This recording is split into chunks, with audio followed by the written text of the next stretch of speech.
Okay, we're live on YouTube. If you're watching this after the fact, I would skip this like 10 minutes. And I'm going to just give this like 5 minutes of waiting and see if anybody decides to come in and watch. I know it's Wednesday night, so probably weren't expecting a stream, but I wanted to try to give the men's rights thing a second chance here. So I hope we're live. My studio's giving me an error. God, I hate YouTube streaming. Like, the background's always messed up. Hey man, you mind if I call you back? Everything good?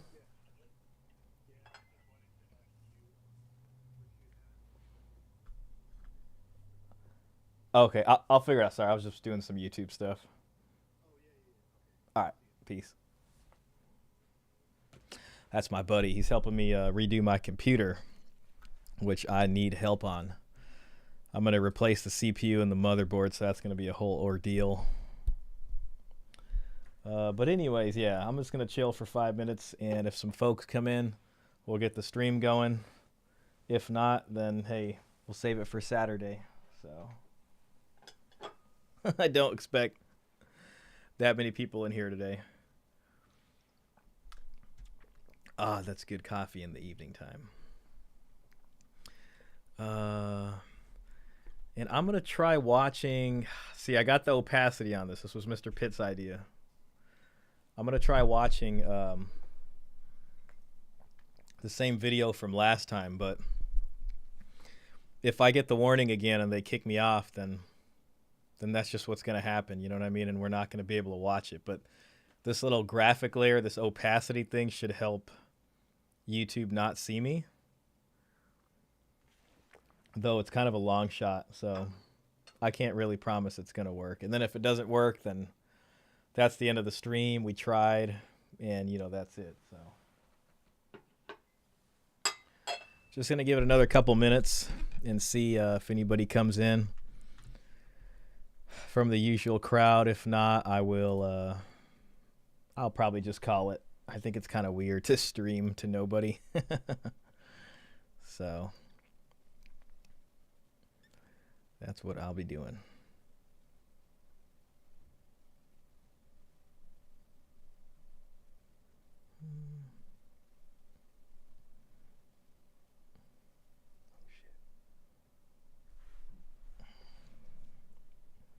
Yo, Dan the man, you're like one man saving the show right now.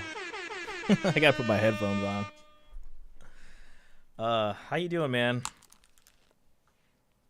The election's now over. I'm sure maybe you had an exciting evening watching the polls come in.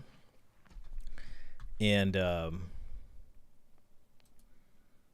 mean, I fell asleep before it was called, but I woke up at like 3 a.m. and I was like, all right, who won? And it was Trump. So if we got some time, I might go over some of the polls here I was looking at. And I thought this was kind of revealing. This stuff was very interesting. So we might look at that later. I'm just going to give it a few more minutes, see if anybody else comes in. It's probably going to be a pretty scant stream tonight. And then what I'm going to do is try to play the Jubilee film again that I tried to last week. Mr. Pitt gave me this overlay, which might help me do it without the censor seeing it. So that's my problem. Last time they shut it down, basically. And I saw a lot of other streamers react to the same video, but nothing happened to them. But when I was doing it, I got the warning. So I don't know, man. That's kind of what happened with me. Hey, Peter, I got good news. I was hoping more people would be in here so I can show it to them, but I got the copy of the book you sent me, and I got both of them, so I know I'll be doing a giveaway on the channel for one of them. But Dan, Peter Wright is the co-author of this book with Paul Elam, so I'm excited to read this. Actually, I was just thumbing through it right before the stream, and if YouTube takes this off and doesn't let me doesn't let me play this, I might even just read a little bit from this book, just instead of just killing the stream right away. So maybe we can have a discussion about that. Dan says, most of my family is happy with the results. YouTube is not receiving enough video to maintain smooth streaming. As such, oh God, why is it just, I just don't get it. As such, viewers will experience buffering. Damn. Hopefully it's not so bad. Hopefully the buffering isn't too bad. I don't know what the hell's going on, but maybe it'll change in a second. Most of my family's happy with the results. Honestly, mine too. I didn't vote. You know, I maintained what I said I was going to do. You know, I know who I would have voted for. That's for sure. And, yeah, I think everybody I know or talk to wanted to see this happen. So, you know, if you guys are getting any problems with the stream, let me know if it's buffering on you, if there's any issues. My thing shows green here, but I did get that error from YouTube. So I think this week is just technicalities. Like, my entire week is just comprised of technicalities causing problems for me this week. It's going to be one of those weeks. Stream sounds perfect. Oh, okay, perfect. Thank you. That makes me feel a lot better. All right. The only other thing that can like kind of derail this a bit is my cat might come in here.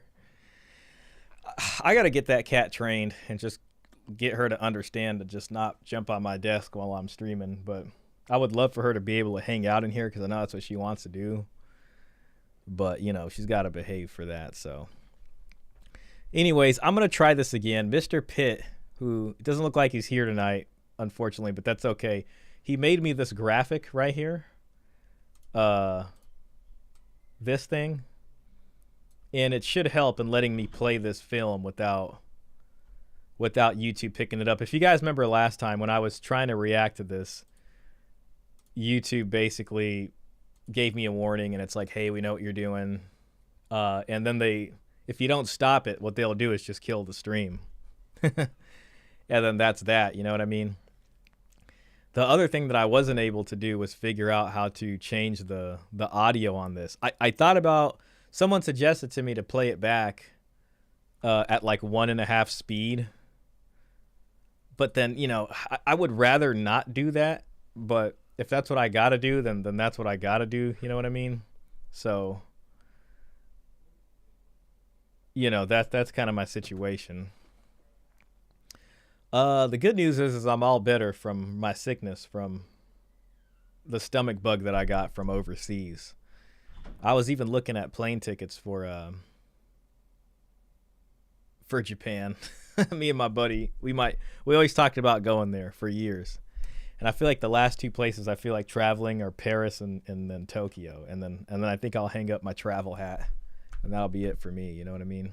So anyways, I think I gave it enough time, and I think it's just time to go back in here and then see what the hell we can make happen. I'm sorry that this overlay needs to be here. I think anybody else who's going to see this is just going to watch it after the fact. I cannot guarantee that we'll be able to get through more than 5 minutes of it with this error happening. So I'm praying that we'll be able to really like just watch this in peace. I've seen other YouTubers do it. I'm just going to start it from the 3. This is how far we got last time. 3 minutes. We got 3 minutes in last time before it all screwed up. Yo, shout out to KD out here. Appreciate you being in here, man. All right, so men's rights versus feminists. And, you know, we got far enough in here. And one side's feminist, the other side's men's rights. You got Pearl. There's a couple other guys. And then there's this guy. And this guy so far, you know, he's not helping anybody. In fact, he's kind of like throwing the entire men's rights side under the bus. So here goes, guys. I've noticed a lot of women or assigned female at birth people are very willing to just throw away any notions of femininity. I think a lot of men have a lot of emotional baggage from the patriarchy that they redirect at women, and it's not fair to them. So he's talking, you know, he's saying all all the gynocentric buzzwords are coming out of his mouth, right? And this is the guy that's supposed to be a men's rights activist speaking for men's rights. Them, Right. and it's also hurting us. Right. And the problem is for some men, The one thing, if I had to be charitable with him, is that I think what he says is true if you ask men to be traditional while women don't have to be traditional. So if there's a woman and she's not being traditional, or she has the option to just hightail and run, and then men are still expected to be traditional from the society, that's when it's going to cause a huge problem, right? Because now they're assigned to a role that they can never fulfill, since the demands on that role never meet a point to where the other side's role is pushing back to create a balance, right? It's just them constantly trying. And that leads to the emotional baggage, and that leads to this other stuff. But he doesn't understand that clearly. all they have is their notion of masculinity, to the point that they cannot let it go, and they can't see anything else other than that. When the actuality is, again, gender isn't real. We're just The question is, why can't they see anything else other than that? One very real possibility is that they're not allowed to see anything other than that. Every time if a man tries, and it doesn't happen, you know what I mean? Because if he tries to do something else, he's not met with success unless he behaves like a man, like a utility. So they can't see any other way, because no other way is leading to success currently. So if we're going to get men out of that, then you have to present other options. Yo, Mr. Pitt, hey man, real happy to see you in here. I'm trying with the grid you gave me, and a big shout out to you, man, for doing that. I went and looked around, man, and I saw other streamers, that were reacting to this same stream, and I just don't get how they're doing it. And then I wasn't able to, but I appreciate you going through the trouble. Mr. Pitt went out of his way to make this graphic here, to try to be able to get us a second chance at this. So again, big shout out to you, man, honestly. And we're going for it. I am trying to stop. I'm really hoping, man, that this thing does not stop. I really want to react to this video. If it does stop, I'm going to talk about this book a little bit, which I just got from Peter Wright, who's in the chat right now. He co-authored this book with Paul Elam, and he was kind enough to send me 2 copies. It's called Red Pill Psychology, and one of the copies, I'll keep for myself, and the other one I'd like to give away to somebody. So I have to figure out a means to do that. Yeah, so hopefully it'll be pretty good. I hope the stream and everything's going okay. I keep getting this stupid warning saying YouTube's not receiving enough video for smooth streaming, but as long as you can see and hear it, that's good enough. And yeah, so we'll talk about that a little later towards the end. Like the video. Thank you so much. Yeah, if you're in here watching, please like the video. Hit the like button. Dan the Man says, this guy is definitely not a men's rights activist. Yeah, I don't really know how he ended up here. I mean, they really did not do their due diligence when it came to selecting people. plants with complicated emotions. When I look at people, I just see human-shaped flowers. Yeah, I would agree with you. I would say Okay. All right. Yeah, all right. that a lot of these men's rights activists, they're struggling. Like you said, they have high suicide or high self-deletion, whatever we're supposed to say, rates. I don't know what the word is, dude. And the way they're coping with unaliving it, themselves. yeah, and the way that they're coping with it is by saying, okay, we're having this issue, so we need to put women back. Exactly. It's not and fair. be this, yeah, we need to take away their rights. We need this society to be the way. See, I don't know. And it, I'm sure maybe she's heard people saying that, maybe, and some people I'm sure are. There's a lot of people that say a lot of outlandish, bombastic things in this space, but I think a lot of people are also resigned to the fact that things aren't going back to the way they were. So that to me is a little bit of a mischaracterization. I tend to be on the side of technology has changed things fundamentally. So it's not going back to putting women in this role that is really from another world that we don't exist in. So I think she's just kind of expressing what her fears are, and then that's how you end up with women that are like, if you don't vote for Kamala, you're not going to have any rights by the end of it, which is just crazy when you think about it. It's like the most reductionist thing ever. Oh my God, they're not going to have any rights. And then you're like, what rights? And then they're just like, if you got to ask, and then that's that. it was, where like all the rights that were afforded to people, it was men. Men are the first people to get rights, and then other people have to, especially white men, and then everyone else has to catch up to them. And because they're struggling, they go, oh, let's turn the clock back. Number one, that's impossible. You're not going to turn the clock back. And number two, I don't think that's actually going to help the issue. It's not going to help the issue. He'll handle it. On the suicide thing, I do think it's just stopping it for a second, I'm just trying to be extra safe. So I'm sorry if I stop it a little too much. Like, I really don't mean to do that, but it's like, I'm trying to get this one stretched as much as I can go. She said a lot of things there, like, yeah, you know, to be charitable to her, I don't think we're going back either, you know. And I think a lot of guys, whether they're, you know, whatever part of the manosphere they are, I think they believe the same thing too. Like, unless you take away technology and birth control and all these other things, it's not going back. You know, some of the worst elements of the manosphere will say, you know, stupid things like that, like get back in the kitchen or whatever, but they're the ones who give us the worst name. And then, you know, what's sad is that they'll call them men's rights activists, but they're not even really men's rights activists. They're just more, you know, opportunists or just like alpha male bros, pretty much. The other man says, dang, I got to pick up some people from the airport. I'm just going to listen to the stream on the ride. No worries, man. Hey, I appreciate you coming in here and, you know, put some chats in and everything. So don't even worry. I know Wednesdays is just like super short notice. I just didn't want to do this on Saturday again because there's like other things I want to react to. And I wanted to give this one a fair shake. You know what I mean? So, man, yeah, you go get your folks from the airport and, you know, just drive safe. Can always watch it later.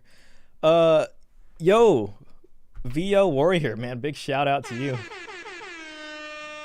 VO Warrior is one of the best, man. Outlaws in the building. That's a reference to my old username. So VO Warrior's been supporting me for a long time, man. Thank you. All right, here goes. important to have a little bit of nuance that women actually attempt suicide far more often. The reason why men are more successful as it is because they're more likely to own a firearm and use it. Yes. But in terms of like men fighting for rights, I think that like movements that attempt to fight for rights for particular groups, that sort of description should be exclusive to genuine social justice movements. You know, there may be disparities in ways in which the patriarchy does disadvantage men, but I think that you can't co-opt the language of it being a social justice, a rights-based movement. No, that's the problem. So I wasn't really paying attention too much to what he said. I think he said he was kind of accusing men's rights activists as co-opting the language of a true social justice movement, because to them it's just impossible, right? Because they're coming from this place of like all men have had everything and have all benefited, from this system.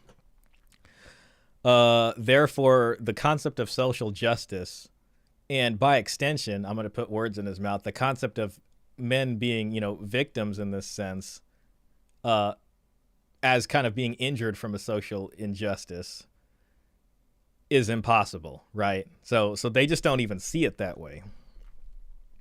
Is that like, I have this thing I say, I feel like saying that like men have feelings is kind of like saying all lives matter, because men only ever bring up their problems directly after women bring up theirs. So it just sounds dismissive.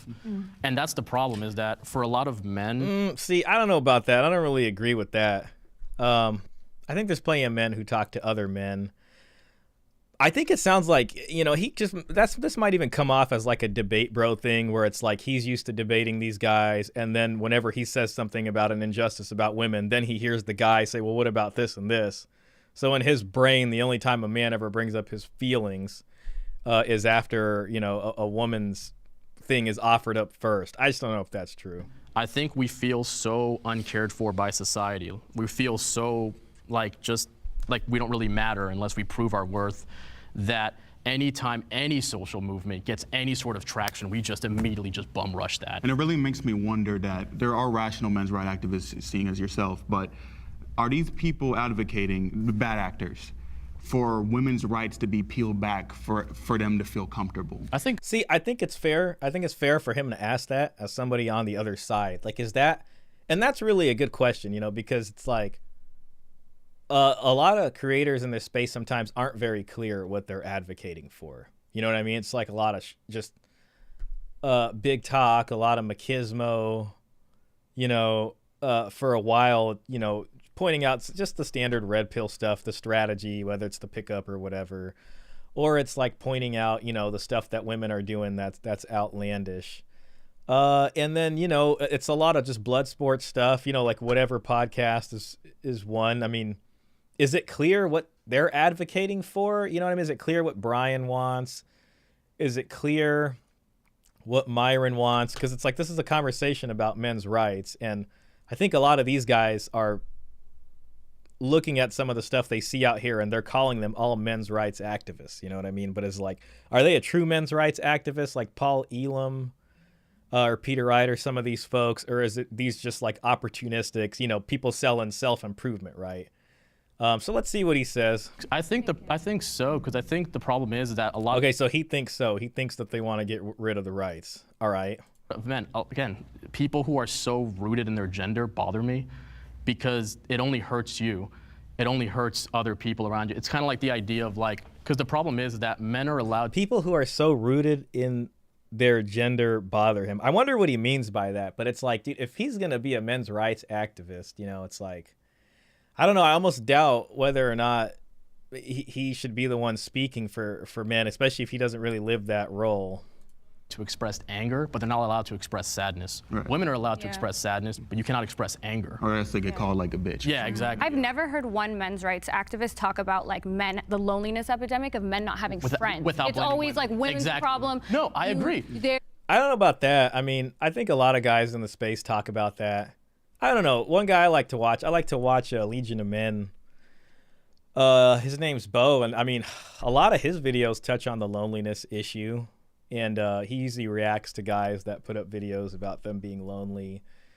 And just stuff like that. I mean, I think there's a lot of channels that do that. That's a lot of discussion that's been had, even for years. So, I mean, she's probably someone that's watching like she's been on Fresh and Fit and whatever podcast and stuff like that. So, I don't know. I mean, I just don't think she's in those spaces where men are talking about that.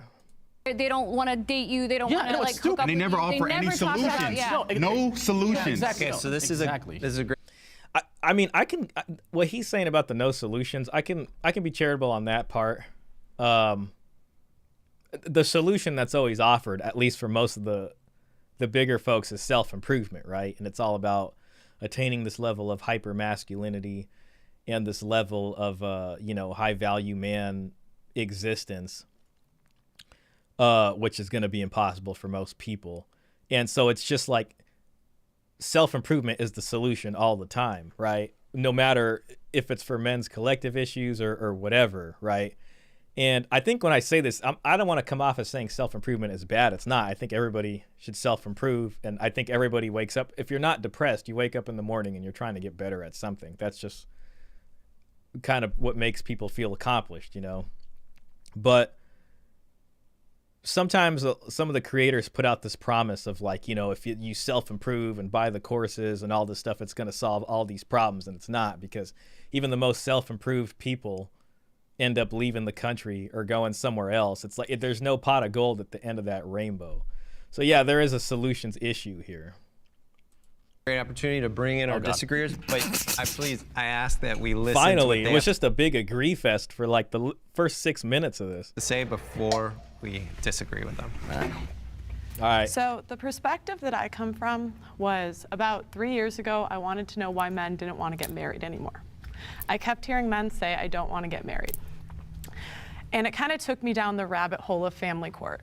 I started interviewing men that had been what's called divorce raped.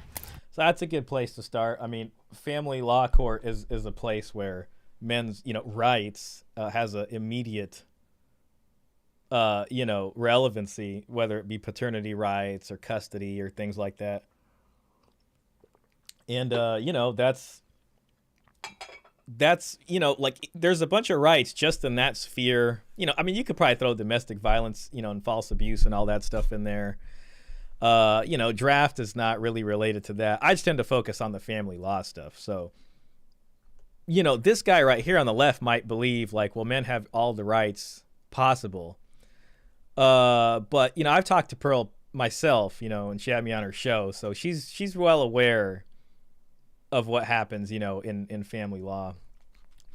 Mr. Pitt says, I like Bo Refetch's content. I especially love that he moved out of the country because it shows that he's really about everything he says.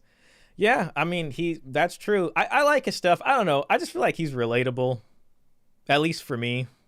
Sometimes it's the small things. I remember him talking about playing like Halo back in the day and stuff like that. And I was like, man, yeah, I like this guy, you know. But yeah, I think he's pretty smart. I like a lot of his takes too. You know, he's a good channel. I don't know. I like listening to his stuff. And I kept finding guy after guy after guy that lived a couple miles from his kids and could not see them. It goes back to men should have access to their children. It's 50% their DNA. They should get 50% custody off the bat. So I'm glad, yeah, that's good she brought up custody. I think it's just going to go over all these people's heads because they either haven't looked into it or it just hasn't happened to them yet. So it's going to be like, okay, and this is just going to be an example of like a legitimate point thrown at them, and then they're going to just move on to the next thing, or like nobody's going to care. And right now, 90% of the time, women get custody. The question... 2018, about 4 of every 5 of the 12.9 million custodial parents were mothers. Okay, so 80% of them are mothers, you know. And what they're going to say too is like, well, men don't fight for custody. You know, men don't fight for custody. But it's like the nuance of that is that custody is firmly held in the palms of the private family court. And it costs money to fight for custody. I had someone call me, a buddy of mine called me because he wanted to ask me about his buddy's situation. This was just like a few days ago. And this goes back a long time, but he was going out with some girl in like late high school, and then, you know, she got pregnant and had a baby, and she was 18 and he was 18 too. And basically the parents didn't like him, and they moved their daughter while she was pregnant up north or whatever to just put her away, you know. And he, you know, so the baby was born, so he has this daughter that basically he's never met, you know. And he pays $600 a month child support. So he's been paying $600 a month child support for like as long as he can remember.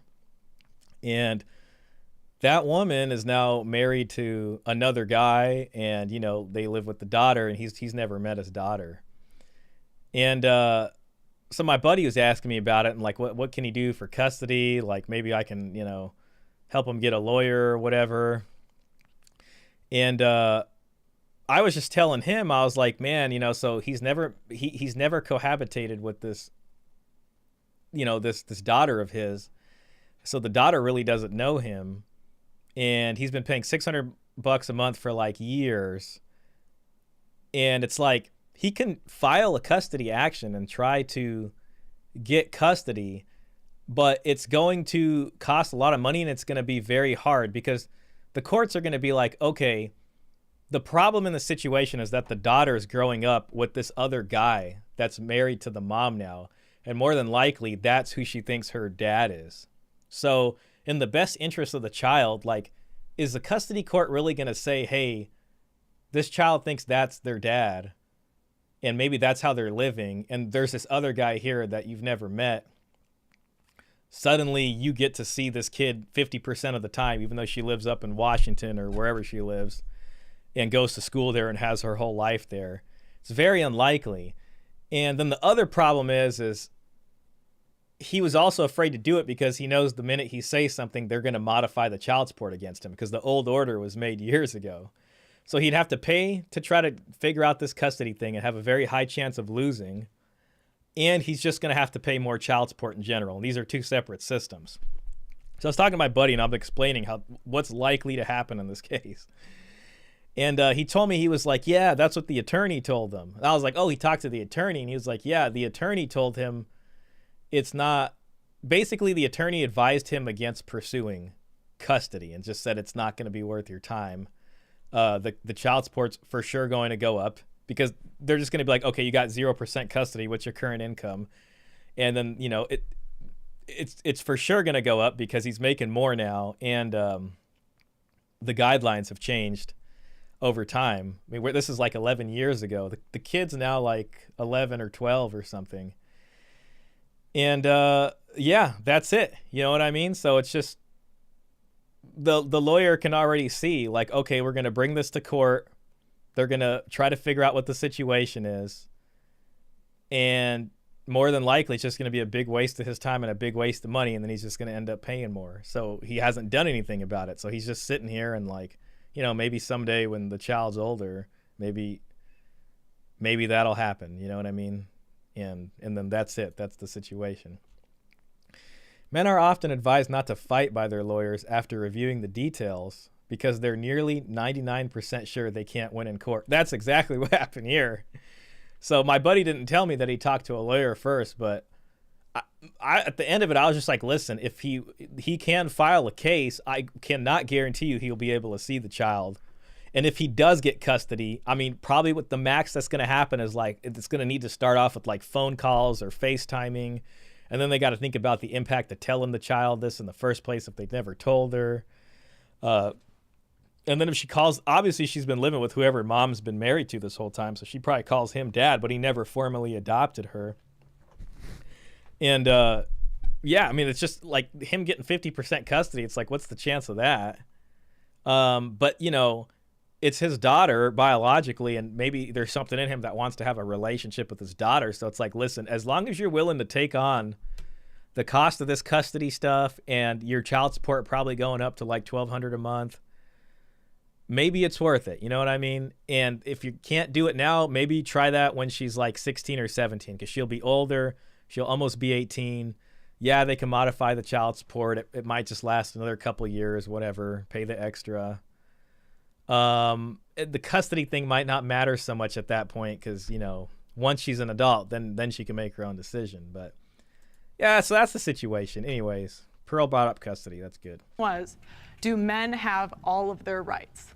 How can I say that they have all of their rights when I'm finding guy after guy after guy that is devastated he can't talk to his children? I had one guy who the woman got custody and she ended up taking the kid to a different country, and now his kid doesn't speak his same language. He spent $300,000 trying to get that kid back. I want to look at women's stories as to why they... You guys remember Father X? Yeah, you remember on the channel we reviewed Father X's stuff, and not including the child support, he spent like $100. I'm not laughing. It's very sad. It's just when I encounter something so terrible, sometimes I laugh as a defense mechanism. But he spent like $160,000, I think, in his custody case. And then if you added the child support for the meantime, and it took him like 4 years too, then it put him like way over $200,000. So this other guy spent $300,000. That must have been crazy. Most normal people aren't going to be able to do that. All right, now she doesn't care. She wants to talk about women's problems. I don't want to get married, and I could go in trying to get that kid back. I want to look at women's stories as to why they don't want to get married, and I could go interview. Like, okay, so she's saying there's a selection bias here. So she's saying, oh, well, Pearl's just talking to all the bad people, or like the people that have this problem, and it's maybe not a true cross-section of society. Even if that's true, does it matter if there's injustices happening to these people out there? As a result of the system that, you know, we created. It's inherent in the family law system for these outcomes to happen. But she's going to straw man it. Women, you're looking for these kinds of men. What she is discussing are individual and, yes, tragic cases. Also, I don't know how this is edited. You know, it wasn't live. Maybe some stuff's edited out of here, maybe not. I know Pearl reacted to this. I didn't watch it, but maybe she mentioned that. Cases, and we can acknowledge that, but what we're discussing is a systemic issue. On aggregate, men and women after divorce, women see a 27% decline. See this? In the beginning, she's just like, oh, well, whenever men speak about their feelings, that one guy with the glasses, it's only after women bring up theirs, you know. And this guy's literally doing the same thing right here, right? Like, Pearl brought up a legitimate issue, and he's like, but you know, if you look at women after divorce, and then they fare worse off. And in the reduction of their income, they're more likely to be in poverty, and they're less likely to get remarried. If you go around the world, there are countries that have male. Seems like Pearl's gonna say something back, but they stopped it. So, that's kind of unfortunate. Oh man, this coffee's good.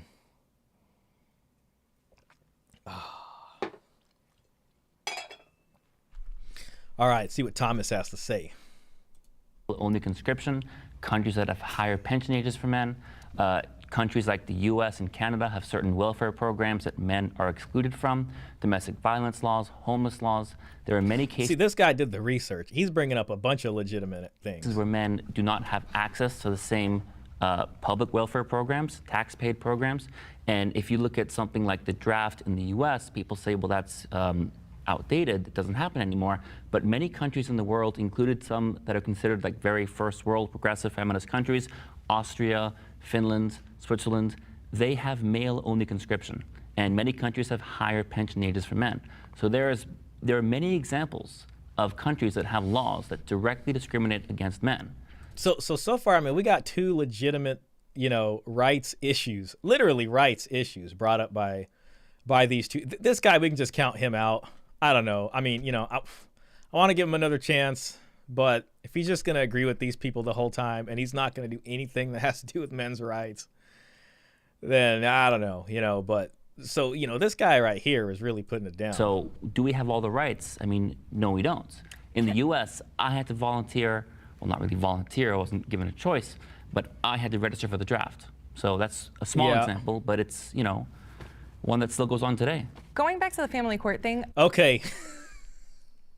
I don't know if they just edited it like that, but it's just like, let's go back to the family court thing and ignore everything that guy said. Because we want to talk about traditional relationships, and that's how it should be. The mom should stay home with the kids, and the dad is the provider and all that. But then when it comes to the family court, we want to be like, oh, dads need 50% custody, but you don't even know your kid. You've been off providing all this time. And that is the craziest thing. Like, what are you talking about? You don't know your kid. Like, first of all, dad's off providing, which is like, that needs to happen. Somebody needs to. And then second of all, it's like, I don't know where this thing comes from where like dads are just not involved in their kids' lives. It's just not true. I mean, dad comes home, and the kids come running up to dad, you know what I mean? Like, dad's there. Dad is there. You know what I mean? There's a bond there. Even the courts recognize that as cohabitation. And the only reason now you want 50% custody is because that's the only thing that still connects you to the woman, or whatever reason. I don't know what she means there. The only reason you want 50% custody is because that's the only thing that connects you to the woman. Sounds like she's saying like, oh, the guy's heartbroken or something, and if I get 50% of this kid, then I know I'm getting back at her, like something stupid like that, but like nothing to do with just a man, having love for his kids and wanting to be in his kids' lives. You have, but it has nothing to do with the children at heart. It has to do with, I'm their father. It has nothing to do with the children at heart. I deserve 50% custody, but where were you the first 10, 15 years that we were raising the kids? Taking care of you guys, feeding you guys, making sure that the lights are on in the house and that the car is running and that, rain isn't leaking through the roof. What the hell are you talking about? I'm not denying that they need their mothers or their fathers more. Men and women complement each other. That is what I'm saying. Some men are more masculine. This guy sounds like the TradCon. Let's see. Some women are more feminine. My girlfriend's more feminine. I'm more masculine. We go very well together because our values align. What is to be honest, like I don't care about how masculine a guy is or how feminine a woman is or whatever. Honestly, it doesn't matter to me. But what is important is that in the eyes of the law, both the dad and the mom should have, similar rights in that regard, even if the guy is not a, masculine or she's not feminine or whatever. It's just both parents need to be respected. Well, no, but hold on. What is feminine to me? She wants to take care of children. She wants to stay. So that's feminine. To me, I mean, a man. See, this is the TradCon stuff. I mean, it's like a man wants to take care of children. I'm okay, he's probably going to be like, yeah, nurturing children or whatever. But a man nurtures children also in his own way, whether it's emotionally or through providing and all that kind of stuff. So they're both, wanting to take care of their children. it is. To me, it is. That is what I want in a woman. You can only speak from, I can name you the stats, but I'm talking about me.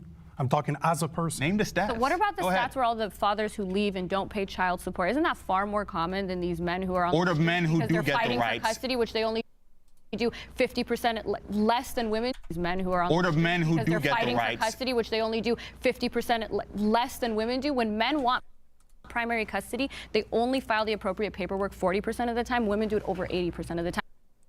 The thing is if men are already starting like default where she has custody of the child, and it's like if you're a guy and you're paying spousal, you're paying child support already, starting to fight a custody battle is already going to be very tough to do because you just don't have the money left over.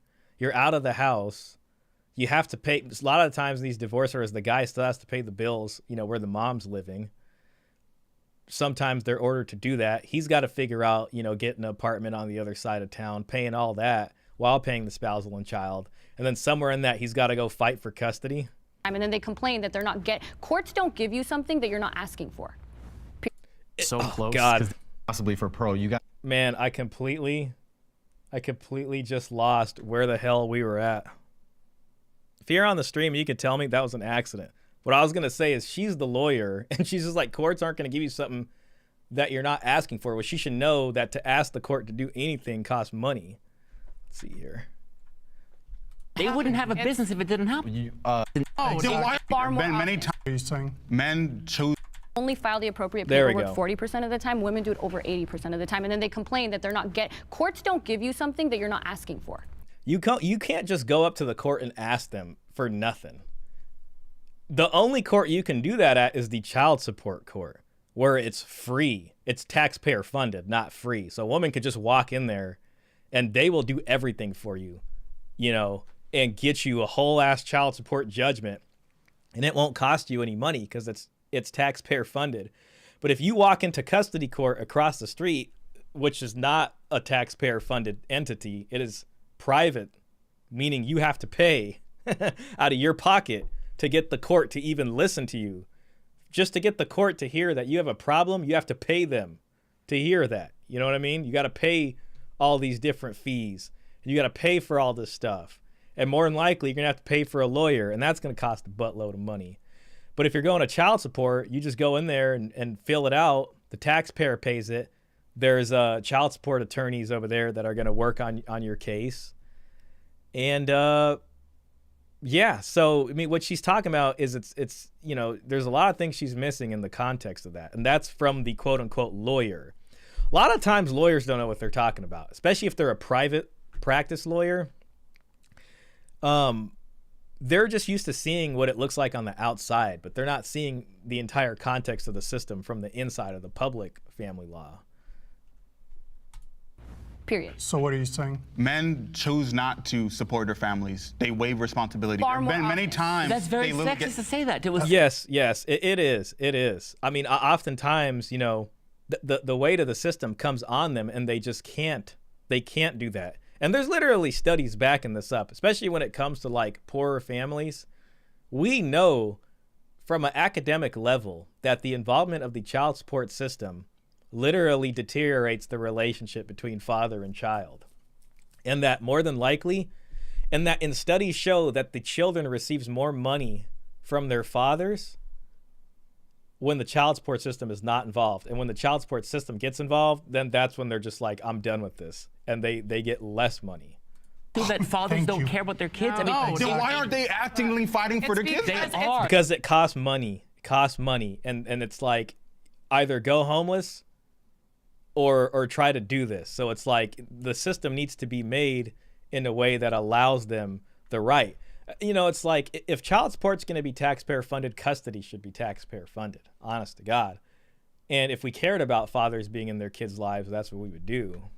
It wouldn't be an issue if it didn't happen. It's an issue for a reason. There are lawyers that specialize in this. They wouldn't have a business if it didn't happen. I know at least for you Sounds like they edited again. Sounds like there's a jump cut. and possibly for pro, you guys want to reaffirm traditional masculine roles, which does not assume that men are the nurturing ones.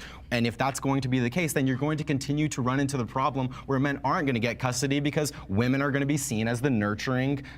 That's a fair point. It's a fair point from him. You know what I mean? And that to me just goes into traditionalism's not coming back. You know what I mean?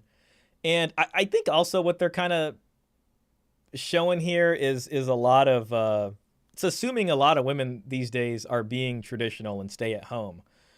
But I'd say that's only for a few women. That's not like most people. You know what I mean? Especially if you're middle to lower class, both people are pretty much typically working. Gender. It's a self-fulfilling prophecy. So if you don't want that to be the case, then it makes sense to stand with feminists and want to dismantle those sorts of norms and expectations around what it means to be a man and what it means to be a woman. I can almost see a situation where, you know, we move past a lot of this and people from the liberal side offer men a platform, you know. If the right is going to always be, well, we want traditional families back, even though, you know, economically, good luck with that. And you're not going to have any kind of programs that allow that. It just puts the stress on men because they can't achieve that. But the other side's not offering anything. If feminists actually cared about equality or, you know, the other side did, they would come up with the platform that's like, okay, here's what we can offer men to help strengthen, you know, some kind of relationship between you and your child. That's where a taxpayer-funded custody thing would come in. I would say it should be 50-50 custody off the bat. See, here's like what Pearl's talking about there. Like if you just say simply 50-50 custody off the bat, I don't think it's going to win them over. That 50-50 custody should be if you are living with her and you guys are cohabitating with the child. That should be 50-50 off the bat. So if, let's say you're married and you guys live in the same house for 7 years and the kid's 4 or 5, whatever, and you guys get divorced, 50-50 off the bat makes sense because you guys have been living together as one family. Or even if you're not married, but you guys cohabitate. The law doesn't even, whether you're married or your boyfriend or girlfriend that live together, the law recognizes it the same in terms of cohabitation. They literally talk about cohabitation. So cohabitation is the important thing. You have to think of terms. You have to think in terms of cohabitation. Now, if, you know, that story of my buddy's buddy that I told you about earlier in the stream, because her parents moved her away and she gave birth and he's never met that child, or let's say someone has a one-night stand with somebody and they've never met this kid and the kid's 5 now and maybe even knows somebody else's dad, then I mean, like, okay, like, does he deserve 50-50? I don't know. That might even, I would think that could be kind of traumatizing to the child. So it's just a little bit, she should say if they're married and living together, it should be 50-50 right off the bat. That would, I think, take her a little bit further. In that Women argument. experience more sexism than men. If you agree, please step forward.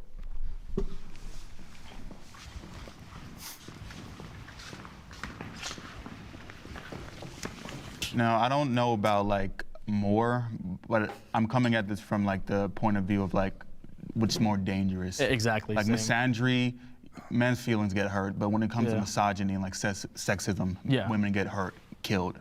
So when I think of more, I'm not thinking like, oh, they face more sexism. Yeah. Like, is the sexism like hurting you? No, the same way. I was looking at it when. See, I don't know. If to play devil's advocate, it's like, well, yeah, you could say that, but you know, if a guy's family gets destroyed and he can't see his kid, all because of sexist stereotypes or whatever that make it so she gets the kid and he doesn't, and he ends up, you know, going the game over route, then could we count that as being hurt from sexism? You know what I mean? When I heard sexism, I just heard safety. Yeah. That was the way I was approaching it. The topic was basically men experience sexism. I don't think anybody would disagree with that. I think the topic was just more sexism, like you said, you know, just simple things, just as like a man maybe just 10 feet behind you at night, you know? There are certain thoughts that just run into your head. Just simple ideas such as being treated differently in the entertainment industry versus how as a man. When I hear sexism, again, like you said, I view it more as just danger. Yeah. You know what I mean? Like for men, me facing sexism, like you said, my feelings might get hurt, but I'm not gonna feel for my life. You know what I mean?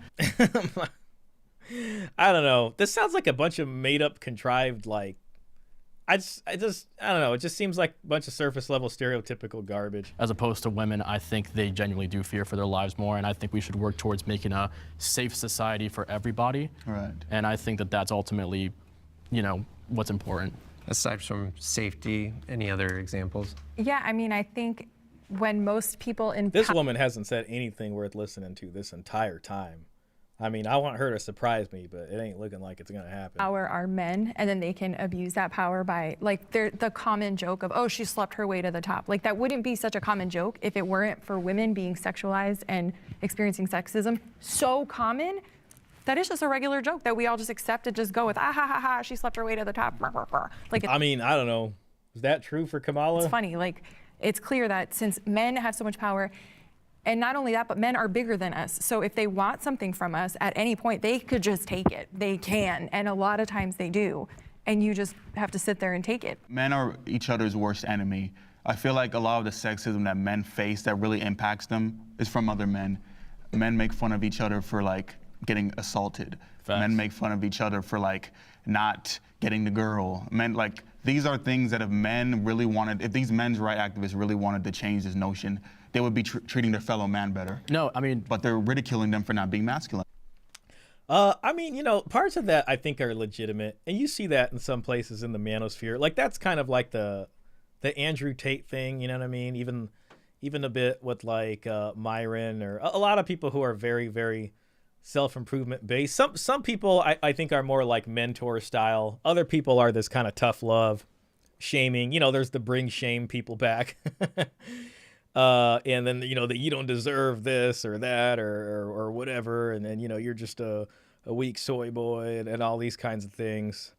I think there is a lot of that type of bullshit out here. And honestly, in my opinion, those guys need to be kind of brought down and humbled a bit. So, you know, I got to give them some credit for that. That is a huge problem, you know, and it's about, you know, I made a video about like Andrew Tate once, where it's like his game for men is the same as his game for pimping women. You know what I mean? It's about breaking down their self-esteem and then coming in with the solution. You know, it's like, you're just a worthless whatever. You don't got nothing. Nobody likes you. Now here, buy my you know, Hustlers University course. It's about gaslighting you and making you like convinced that like, you know, you're just not worth it. And then, you know, he's going to come in and it's like, buy my thing. Right. 100%. I was going to say, I agree with everything you're saying. Like you said earlier, men shoot themselves in the foot. Yes. And I believe someone said earlier that men, when they talk about the loneliness epidemic, it's only about ever getting the girl, but it's never about friends. About camaraderie with fellow. Exactly. No, yeah. I don't know about that. I mean, there's a lot of talk about brotherhood in the amongst different creators in the manosphere. There's plenty of people who do that. I'd say Legion of Men's one of those guys. That's one of the, I don't know. I think that's kind of a basic thing around there. So they're not paying attention to that. But then again, there's just some of the bigger creators, you know, that have gone the most viral, have put out like the worst stereotypical stuff and said some of the most controversial things. So these guys, in a way, can point to some people that have made the entire thing look bad. And it's just kind of sad they call them all men's rights activists, because it's like, are they men's rights activists, or are they like self-improvement maximalists? You know what I mean? Where it's just self-improvement and it's just all about you and not really the collective issues. What is it? Like, one of the things that I think that you really touched on, men shoot themselves in the foot often. There's just this idea that it's the same way you see poor people attacking other poor people because they're not getting paid enough. Men will attack other men because it threatens their masculinity or because they're insecure in it. When again, I mean, I'm just like a broken record player here. It's not a real concept. Masculinity is not a real concept. Femininity is not a real concept. These are just things that just hold us back. And like you said, it halts us from really, truly, like, feeling heard, getting our feelings out there, and like experiencing more empathy. We need to, again, destroy the system, destroy the patriarchy, and come up with a system that has empathy for everybody, because it just doesn't. I think what's important. I would love to hear like what that system would look like, or how they would, you know, implement that, or what needs to be in that system that has empathy for everybody. I think men can use some empathy, you know, from the system. But, you know, we're not, I don't know if we're going to get that far in this discussion. To recognize is that misandry is not a systemic issue. It's not ingrained in us to the extent that there is like rhetorical misandry of like women saying, I hate all men, you know, it's just like individualized, like, yeah, sure, unhelpful things, but it's not an other. You could say the same for men who are misogynist. I mean, it's just like, individual guys, and it's not helpful. In the same Yes. way that misogyny is. Yeah. Yeah. No, That's- Tell us how misogyny is ingrained in there, like, more deeply. I don't know. I just want to hear what he's referring to. I think that the world has been largely constructed through the male and man lens, and in a way that has otherized women, and so, yeah, misogyny is more in depth. I don't know. There's a lot of like highbrow philosophical ideas being put here, but it's like it's just like, I think this is the case, but then there's no like because of this, and this, you know. Dynamic to gender relations rather than misandry being sort of like individual outbursts of reacting to that system. No, exactly. Oh yeah, and it's not, if a woman's misandrous, it's because she's reacting to an oppressive system, and you know there's an excuse there. But if a man's like that, it's not because he's reacting to any pressures. It's just because, you know, he gets to benefit from this oppressive patriarchal system, which is still here. 100% agree. Okay, and we're going to bring in our disagreeers, but Women are so oppressed that, you know, more white women decided to vote for Trump than the woman president. I want to say some of the things that you were saying you hear from men's rights activists. I agree, I've heard that online. I haven't heard that from these people in this discussion yet. I think it's just worth clarifying. Okay, yeah, that's a clarification. Let's bring in our disagreeers. All right, let's see what this guy. So far, this guy is probably the one that's bringing in the most, like, just straight facts. You know what I mean? Just good arguments. He's clearly done the research. Okay, so I would disagree that you say misandry is not systemic. Cultural misandry is evident in a lot of the laws that neglect men. Yep, and even, I mean, you know, it's one thing to talk about the laws, but the cultural misandry is in all of the media. You know what I mean? It's just like, you can think of so many like family shows that were just on TV, and it's like, oh, the father's a dummy. You know what I mean? Like, the wife's always right and all this stuff, and the guy's just a big dummy. And, you know, that was a thing that's in everything, and so many movies. It gets annoying to watch as a guy. Misandry is why homeless men don't have as many shelters. It's why we don't take male victims of domestic violence as seriously. It's why men's health care is underfunded. There you go, man. See, this guy.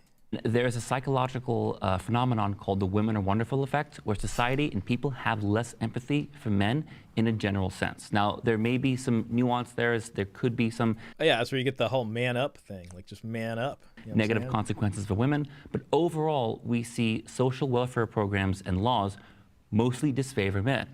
And even if it's a male politician who supports that law, he's still catering to his voters. And the fact that a male politician makes a decision doesn't resurrect the 19-year-old draftee who was killed in battle. So when you say that misandry isn't a thing, I completely disagree. It's almost become fashionable. Misandry is almost a fashionable trait among the left. And I'm not a right-winger, but I almost feel pushed this way because when I try and talk about men's issues, I get some very sharp reactions from the left. So See, I mean, he brought up some very legitimate points here. Anything she's going to say is just going to be completely straw man, you know, and dismissive and just miss the point entirely. I'm more interested in these two. just want to respond to that just because it was specifically directed at me. In terms of misandry not being systemic, I agree that those issues exist, but a lot of what you're referring to He said misandry not being systemic. I mean, misandry, he said misandry is just the relationship between men having disadvantages due to like socioeconomic status and comparing that to benevolent misogyny, which does actually otherize women and is a form of dehumanization that they should be specially cared for and specially undertaken. There was a study out of the University of Chicago in 2005 that found that when you actually diversify the amount of judges in a court, sex-based discrimination lessens. So the reason why misandry isn't systemic is because we don't live in whatever the opposite of we don't live in a matriarchy, right? So men do things that of course disadvantage other men, but it's not because they're men. They're not being discriminated because it's due to them being like poor or whatever other sort of specific situation that they're in. Hey, I was gonna say Tacitus. Tacticus, welcome in, man. Salute back to you, sir.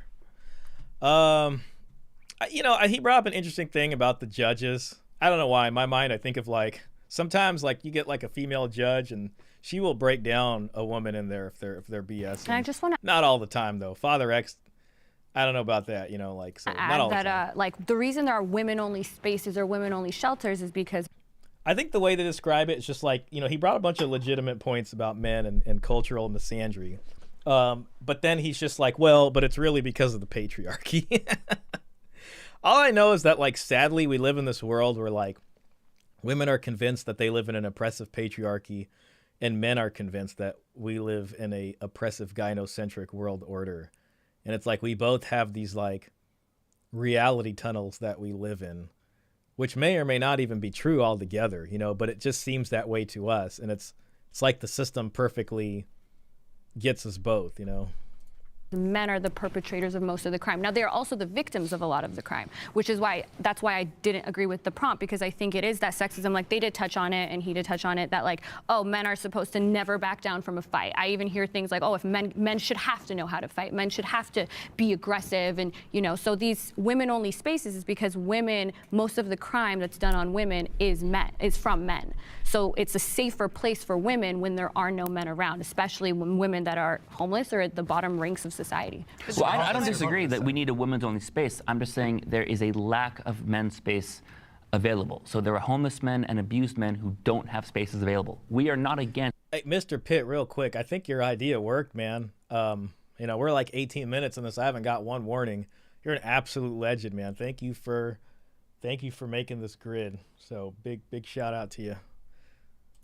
Women's spaces. We're just saying there is a greater need for men's spaces than currently exists. You guys are referring to violence like it belongs to men. Most of, especially serious violence, like most of the women that are getting killed through domestic violence, yes, they are. Women are 1 out of 3 women in the U.S.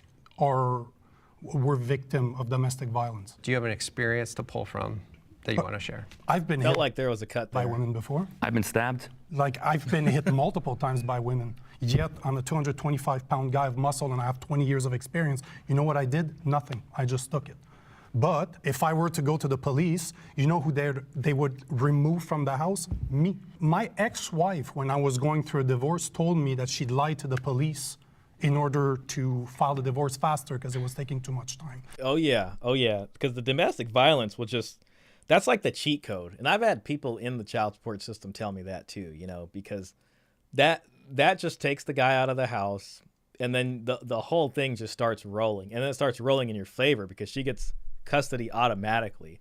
So they are very incentivized to, try to provoke the guy to do something or just blatantly lie. Mr. Pitt says,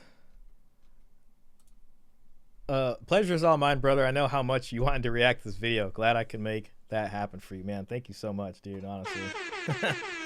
Yeah, I really wanted to. The whole time I was overseas, I was like, I'm going to do this one when I get back, So, man, I can't believe that worked, though. It's amazing. Because where I'm from in Canada, it's 1 year. Like, they will tell you that you need to be separated for a year so you have a chance to rekindle. But all I'm saying is violence is violence, no matter. I'm not saying that men are not violent. That's not what I'm saying. What I'm saying is I've seen women as violent. It's just that it is not regarded in the same way, just as you mentioned. No, but men are not taken seriously either. And the point I wanted to bring is to what you said, because you mentioned that earlier, and correct me if I'm wrong, you were saying that men are not encouraged to speak about their feelings. I would say largely that's true, yeah. Yet you're bringing them down in your conversation. You're saying that being sexist towards a man is not as big of a deal as being towards a woman. Yeah, the whole feeling thing, I mean,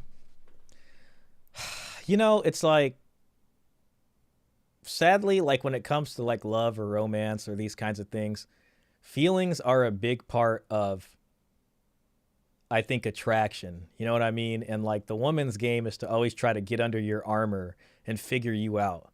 And once she's got you figured out, like the attraction just diminishes. I think so, from my experience. And you can just find so many threads of women themselves posting like, oh, my boyfriend cried in front of me. When something serious happened too, like a relative or someone close to them passes away, and I just suddenly got the ick and I wasn't attracted to him anymore. That's like most women. You know what I mean? So men, it's like you're supposed to be this reliable, rock that people can you know, understand and feel is going to be there and be strong in situations like that. So you can't be sitting there talking about your feelings all the time. And if you talk about your feelings, like, it really should just be in the context of really other close guy friends, or like with a mentor, or really someone you're not romantically involved with at all. You know what I mean? And that's really the time to do that. So yeah, men are not encouraged to talk about their feelings. And whenever, honestly, when somebody is like, oh, you know, it tries to get me to talk about my feelings, I feel like that's a trap. I'm like, oh shit, they're trying to trap me right now. Hell no, you know? So on one point, you're saying that men should be able to show their emotions, to live their emotion, however term you want to use. But in the next sentence, you're saying that the emotion of a man don't matter as much. No, their emotions certainly matter. And I think that you can express like disagreement or even sadness if somebody's being quote unquote misandric. I'm just saying it's not systemic. And that's a matter of fact. I'm saying that's not matter of fact. It's very, misandry is very much systemic. Now you say that, they're going to be like, well, it's because of the patriarchy. We need to work together to take out the patriarchy. And changes do need to be made. You know what I mean? I do think a lot of men, or at least, you know, conservatives in this regard, haven't accepted that we've hit this new place, you know, and things should be adjusted. But both sides, unfortunately, just take advantage of men being used as a utility, and men just need to try harder, is what both sides are going to say. In the descriptive reality of what misandry is versus what misogyny is, it's not actually systemic. Just right? So I'm now, having a it's systemic. factual disagreement with what men, quote unquote. I wish he would explain some of the systemic stuff. Like, okay, misogyny is systemic. And then if we hear what his examples are, then we could think, you know, how he sees what systemic injustices are. Are expressing their feelings, which I don't think the majority of men, or even a plurality of men, are expressing those sorts of feelings, that misandry is like some big burden on them. Why are more laws against men, though? I mean, there's more laws in the U.S. that are disfavoring. See, this guy's trying to keep it with the spirit of what the title of this is about, go into the laws. These other people are talking about, like, you know, mental health or feelings and this and that, and it's not really in the spirit of men's rights. Favor to men than women. Why is that? Like which laws? Like the inconsequential draft? This guy's going to have an answer for it. He did the research. No.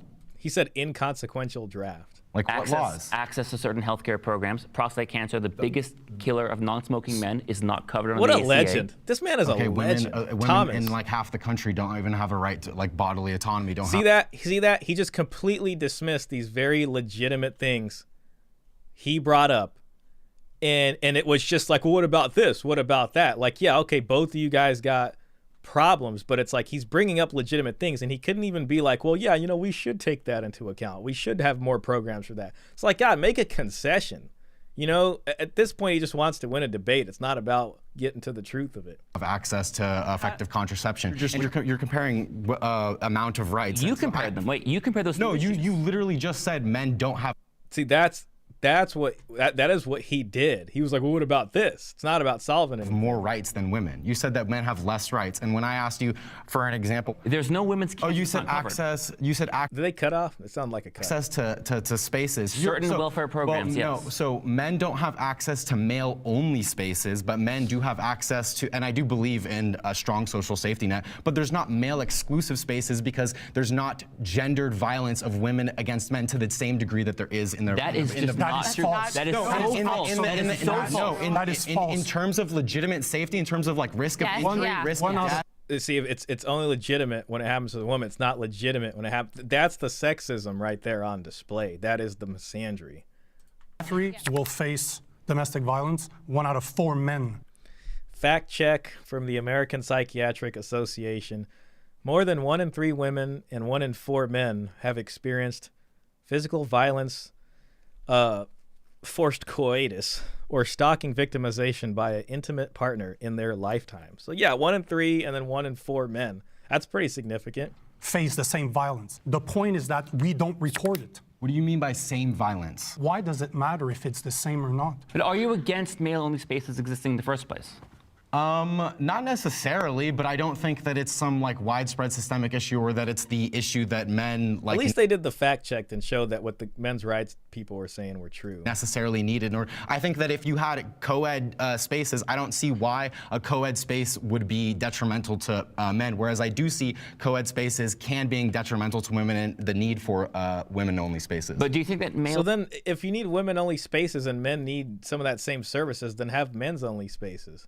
victims face certain stigmas and stereotypes? I do believe that we need to destigmatize the way that men experience victimhood. A lot of men believe that it's demasculating to ask for help, and that is something that, as a feminist, I push up against. I also think it's I can give them that. That's true. Men need to be seen as victims sometimes in order to get help. I think he's right about that. It's wrong to consider a man less of a man based on like how much he earns. I do believe that, yeah, we should encourage men to like share their feelings. What I find Tacticus says, funny how abuse is liberally interpreted, yet only ascribed to females. Well, yeah, I mean, it's only serious if it happens to them. And then, you know, if you're a guy, it's like, well, it's mostly men that do it anyways, right? So then it just doesn't matter. It's crazy. There's a lot of things, right? It's like, you'll hear a lot about like young women, for instance, being like trafficked into, let's say, prostitution, which is a very real thing and really does happen. But how many boys' lives get trafficked by, these same terrible people? They get trafficked into becoming gang members, into throwing away their lives to be a drug runner or to go, take somebody out because they were essentially taken from a young age and became what's essentially a child soldier. And then that's all they know. And so many boys lose their lives into these gang violence and kinds of things. It's like, it's just bad on everybody.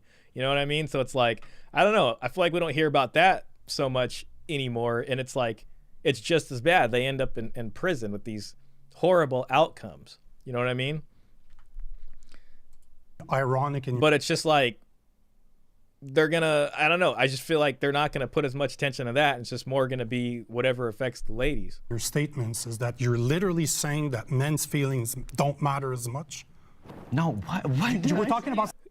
I mean, he's referring to when he said it's just like not as serious as the stuff that happens to women, because they're gonna be like, well, that's real violence. Sexism earlier. This is literally what you said. I'm just giving you a descriptive reality of why male-only spaces don't exist. I don't think that it would be like the most intrinsic evil in the world if a male-only space existed, but it's not a like necessary part of the way that sexual or gender-based violence is experienced by men. Since I have been a kid, it has been common in Okay, here's Pearl. She hasn't talked for a while, unless they edited it all out. the media to refer to men as trash, to say that men are the problem, men are This is kind of what we were talking about earlier, like even in movies and stuff. terrible, et cetera, to the point that on national TV, a guy got his chopped off and they were laughing about it. And nobody said anything and nobody cared. And if the reverse happened, I don't think it would be the same outrage. Does anyone on this side want to?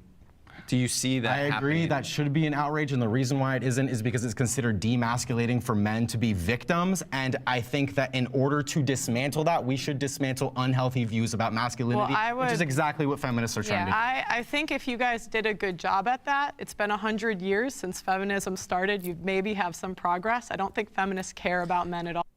I think Pearl's right. I mean, feminists care what they can get out of men, very specifically. You know what I mean? And it's like, it's about using men as a utility.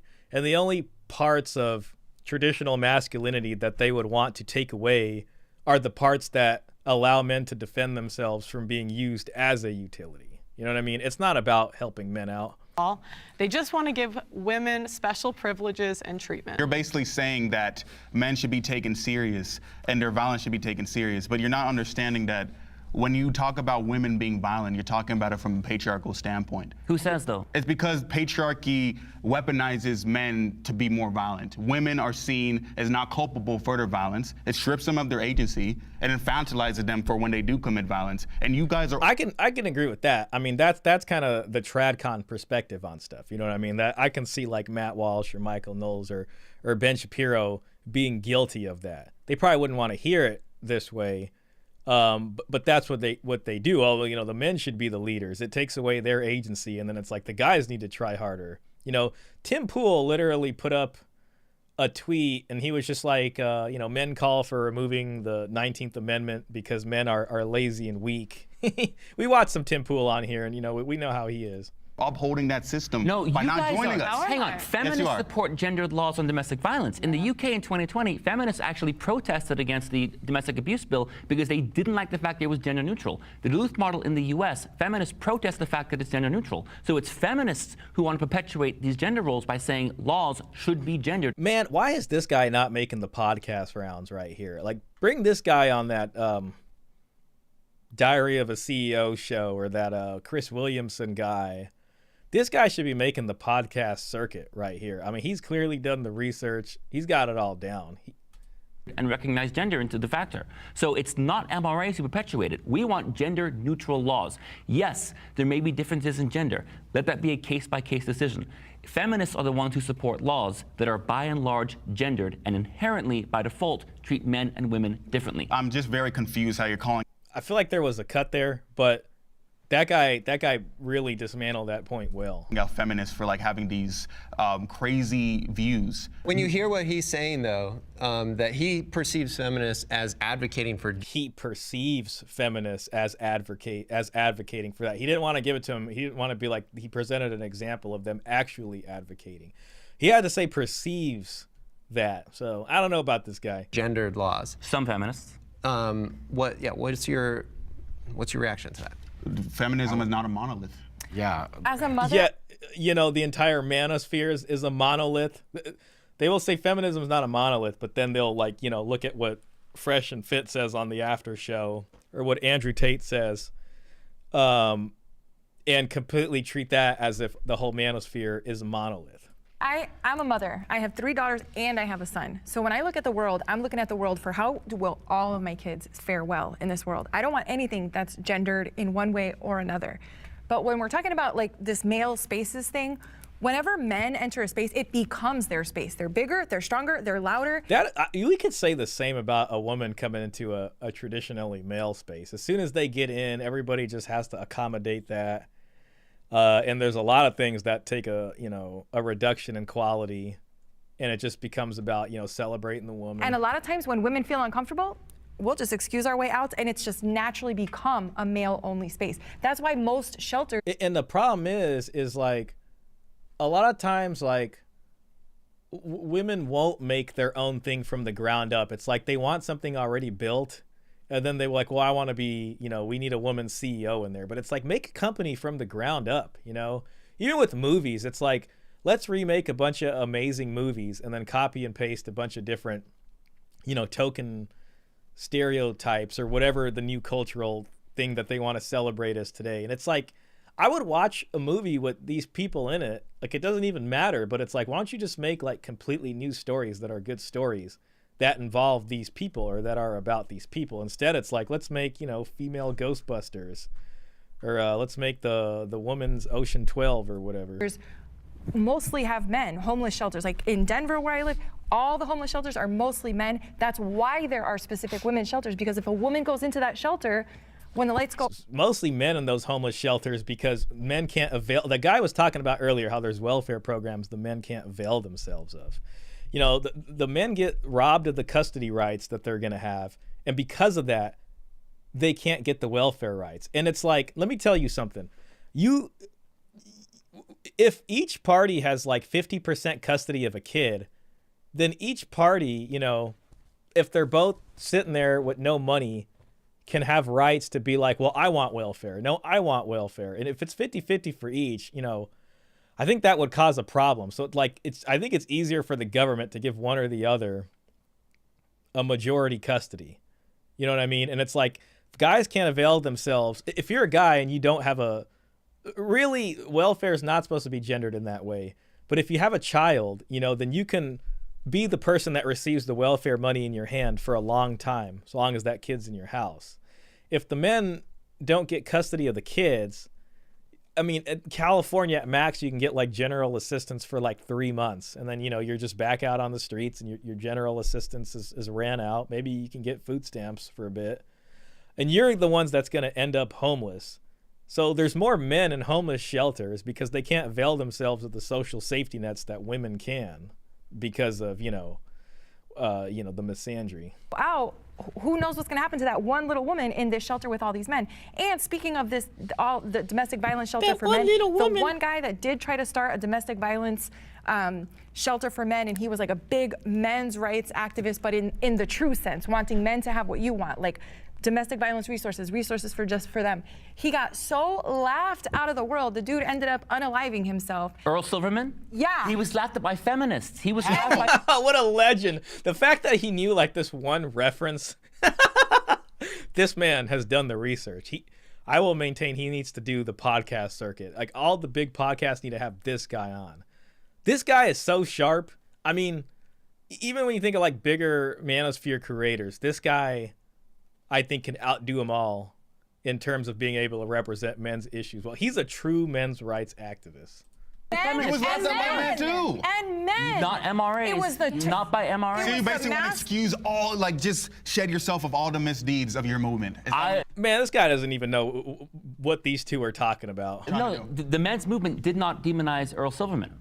It was not MRAs who demonized Earl Silverman. It was men. us. It was us. toxic That's what you're men. saying. It was feminists, and the same thing with Aaron Pizzi, who I've interviewed, by the way. Her too. Feminists demonized Aaron Pizzi and Earl Silverman, not MRAs. We did not demonize either of those people. But We're not trying to say that we feminists, men did. we're trying to say that the patriarchal viewpoint that men, like laughing at men, oh, look at him trying to get resources. Yeah. It's a joke. Yeah, but in that specific example, it was feminists doing it. So this whole, the patriarchy, I mean, that only works when he's trying to say other men were the one that did that. I'm not subscribed to that, but that's the patriarchy talking, not Show feminism. me those men, because I'm around men all the time.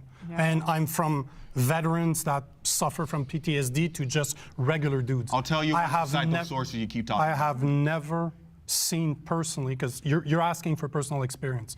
I've spoken to hundreds, if not thousands, of those men. And I've never seen a guy tell another guy, you shouldn't do this or you shouldn't behave that way. Because you know what? When we're with each other, guys can just be guys. But still, Okay, let me tell you my experience then. I have seen that many times. I've seen men laugh at each other for like, oh, my girlfriend hit me. You should have been a man. You should have same here. thugged it out. Same here. That happens all the time. But do you understand that maybe the guys you hang out with are the guys that they're so-called toxic? Because the masculine men that I'm talking about would never do that. Okay, that's I don't know where this is going, but it's anecdote per anecdote. you, and there's me. But Personal we- experiences, right? But we agree that men should not treat each other that way. Oh, yeah. Yeah. For sure. Hey there. I know trying to. Oh, let me just hit some up real quick. Yep. All right, women's sexual capital gives them an advantage over men. Advantage over men. If you agree, please step forward.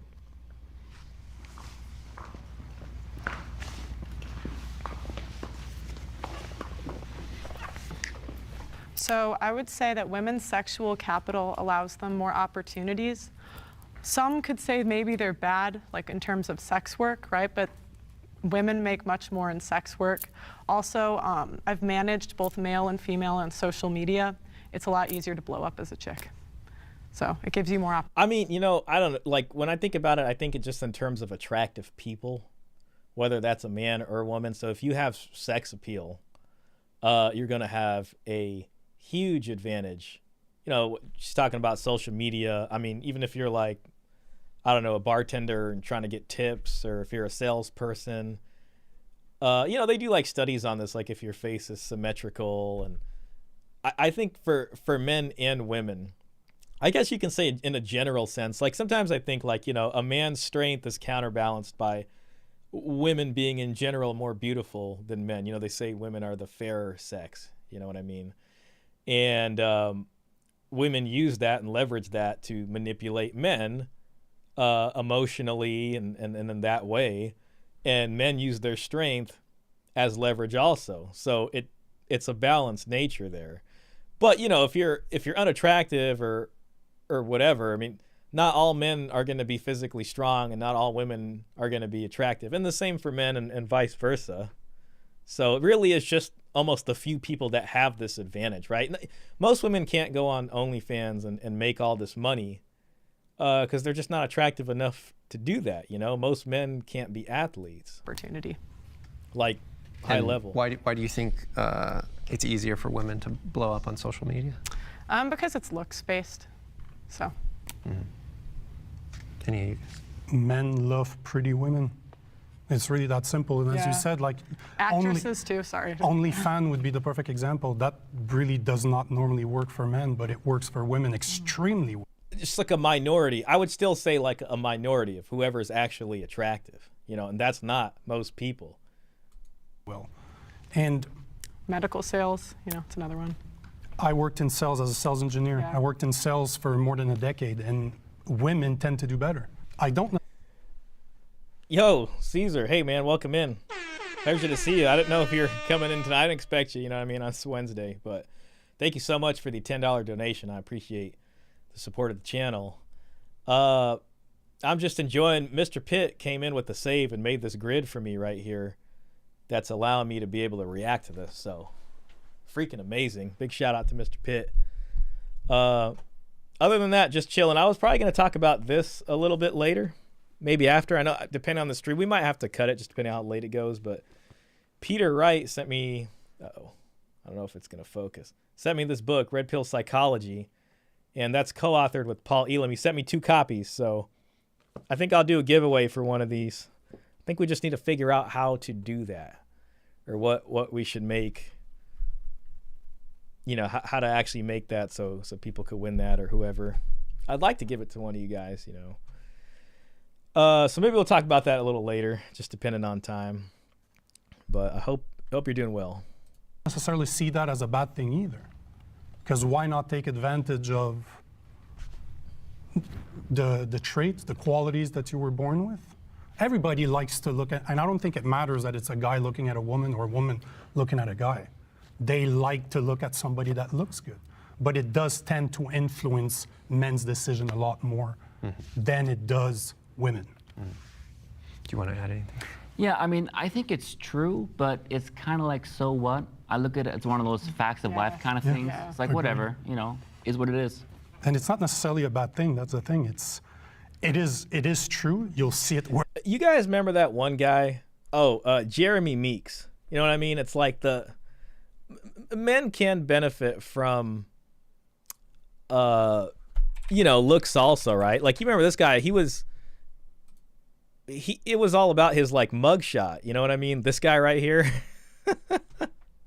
This guy. Oh damn it! I'm in the way. This guy freaking lived like 30 minutes south of me in Stockton, California, which could be pretty rough. And you know, now he's a model and he's married to like a billionaire heiress. And you know, it was all because of his looks. And that's just what happened. All from a mugshot that went viral. Wherever you go, women will get more attention because they look better. But is that bad of a thing? I don't think so. It is the way it is. Just is. It's just the way it is. All right, let's bring in our disagreeers.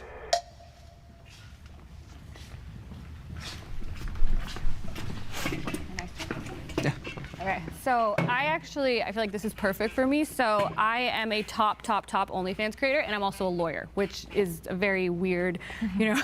You're a perfect person to Yeah, I'm a perfect respond. person to talk about this. And yeah, I have a lot of, you know, a lot of money from doing OnlyFans, but I was always also I've never been more vilified either for using my sexual capital in order to make a living. Whereas when I was a lawyer and all throughout school, I was always hated. I was always just looked at because I had like a more curvy body and everything. So I do think women can capitalize off of their sexual power, but I also think they are also demonized and vilified. And even when they aren't trying to capitalize off of it, people still see them as just that. We also see cases of like porn stars dying. There's I feel like a lot of men like to oogle at women, like to see them, objectify them, but they don't see them as human. So I don't know, so women might capitalize off of that, but I don't necessarily see that as like net positive for them.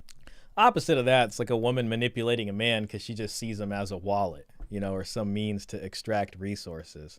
And, you know, humans at our worst, we see each other that way as things that can be used. And, you know, on the both sides of that, both of us as humans, either man or woman, is capable of doing that, unfortunately. They're being vilified for doing something that obviously has a market for it. I just think it's very hypocritical.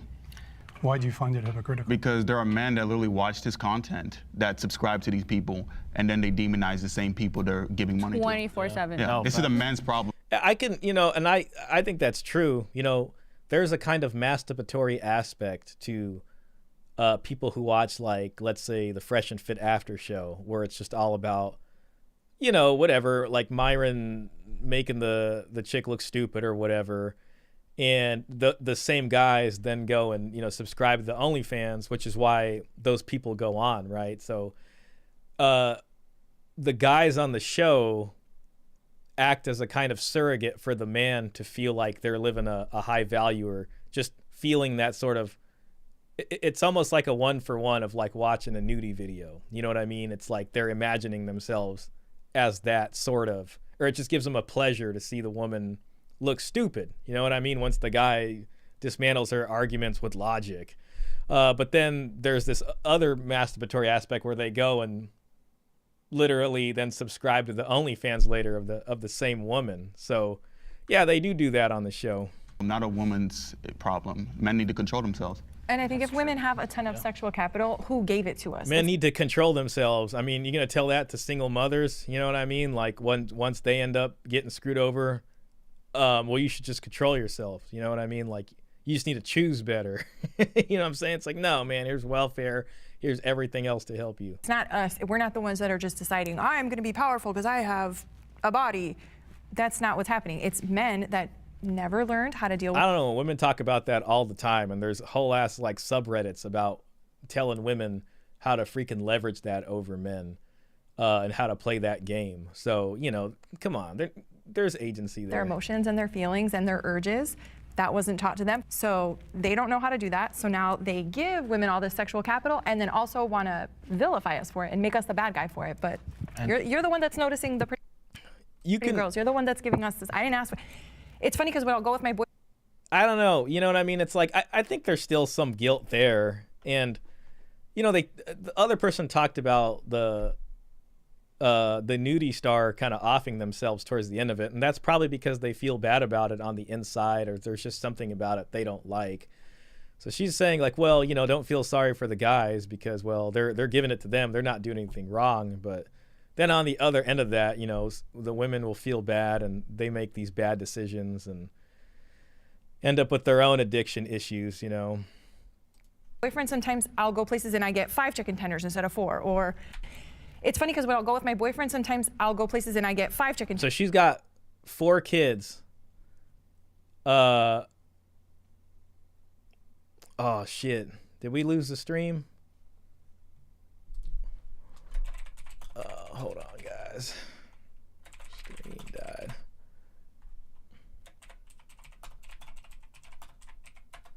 Damn.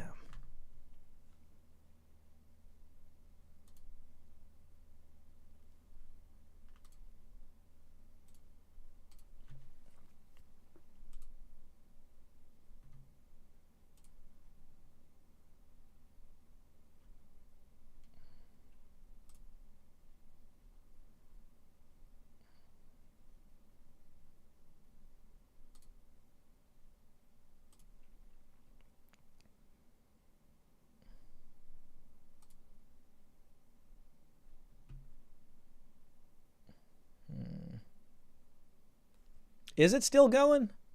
Huh, that's interesting. My restream died. All right, well that's good if it's still going. The hell with the rest of this then. I mean, I don't really care if it's on Twitch or Twitter or the other one. So if it's still going, that's perfect. We'll just let it go then. Beautiful.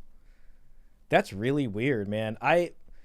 Restream, this site right here basically got like an update and it just acts really weird now. So I might stop using it and just go to a different site. So that's sad. I don't know. I really did like this thing, but if it's not gonna work, then so be it. So, let me just bring it up.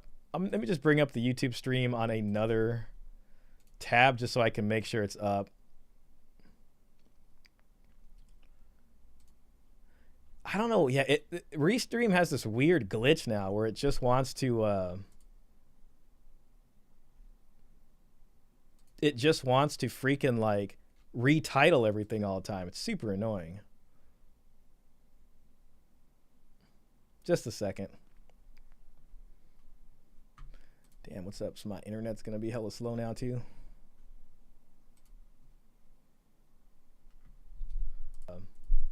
All right, beautiful. All right, well, we might as well just go on it then. The hell with you, Restream.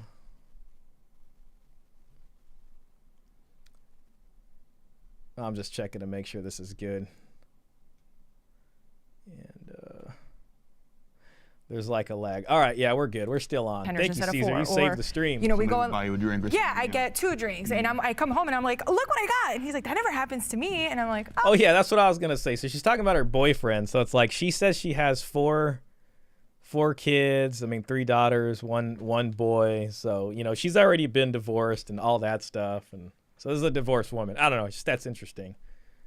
oh, silly. I'm not asking for I guess it. a follow-up though that what they might ask, or that I'm curious about, is do you think there's like a natural, that's just a sort of natural pattern or order to how men and women operate, or do you feel like that's conditioned? I think it's conditioned because it is so refreshing and welcome and amazing when I meet a man who does not treat me that way. They do not treat me like a sexual object. They treat me like a person. They talk to me like a person. They give me what I paid for. I get my item and I leave. And there's no weird like, did I owe him anything? Can I respond to that?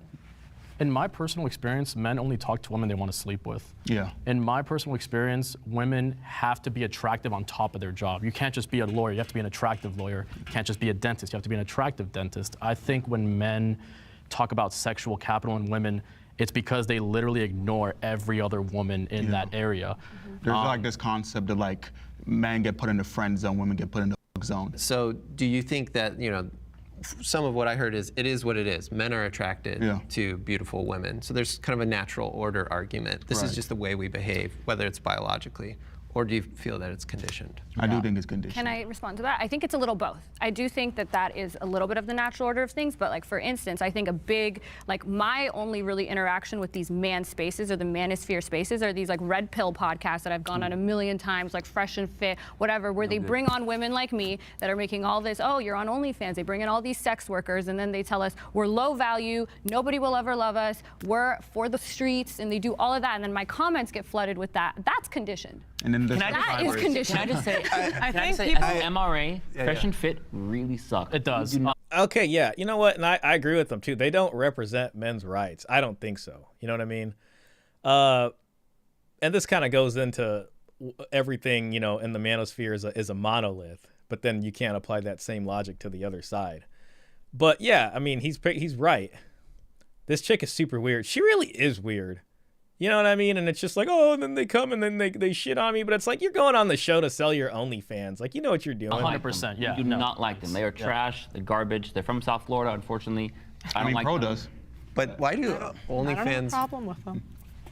women go on the They hurt whatever us. Honestly, podcast? they don't- Pearl used to have a similar style show, but I feel like Pearl's gone through a bit of a change more recently. And she's one of the only people that call out the tradcons, you know? So I think she's made a good faith effort to try to understand it from the other side. You know, she still has relationships with like those folks, and I don't know, that's part of the game, I guess, but at the same time, I do think that she has evolved a lot of the way she sees things. Yeah, that's a good question. It's because the same men, their audience that hates us, they're also making me a shit ton of money. There you go, and that's why she goes on. Exactly. Like, you're pretty much a prop for them to make more money, Exactly. because they'll have you on the podcast and you'll be like the eye candy, but they don't actually care about your opinions. They're just using you as a prop to put down. Yeah. And so that could feed into their audience. People don't respect sex And that's true. workers because it's easy to take your clothes off. That's why they don't respect them. It's also easy to open your mouth. People respect things that are hard.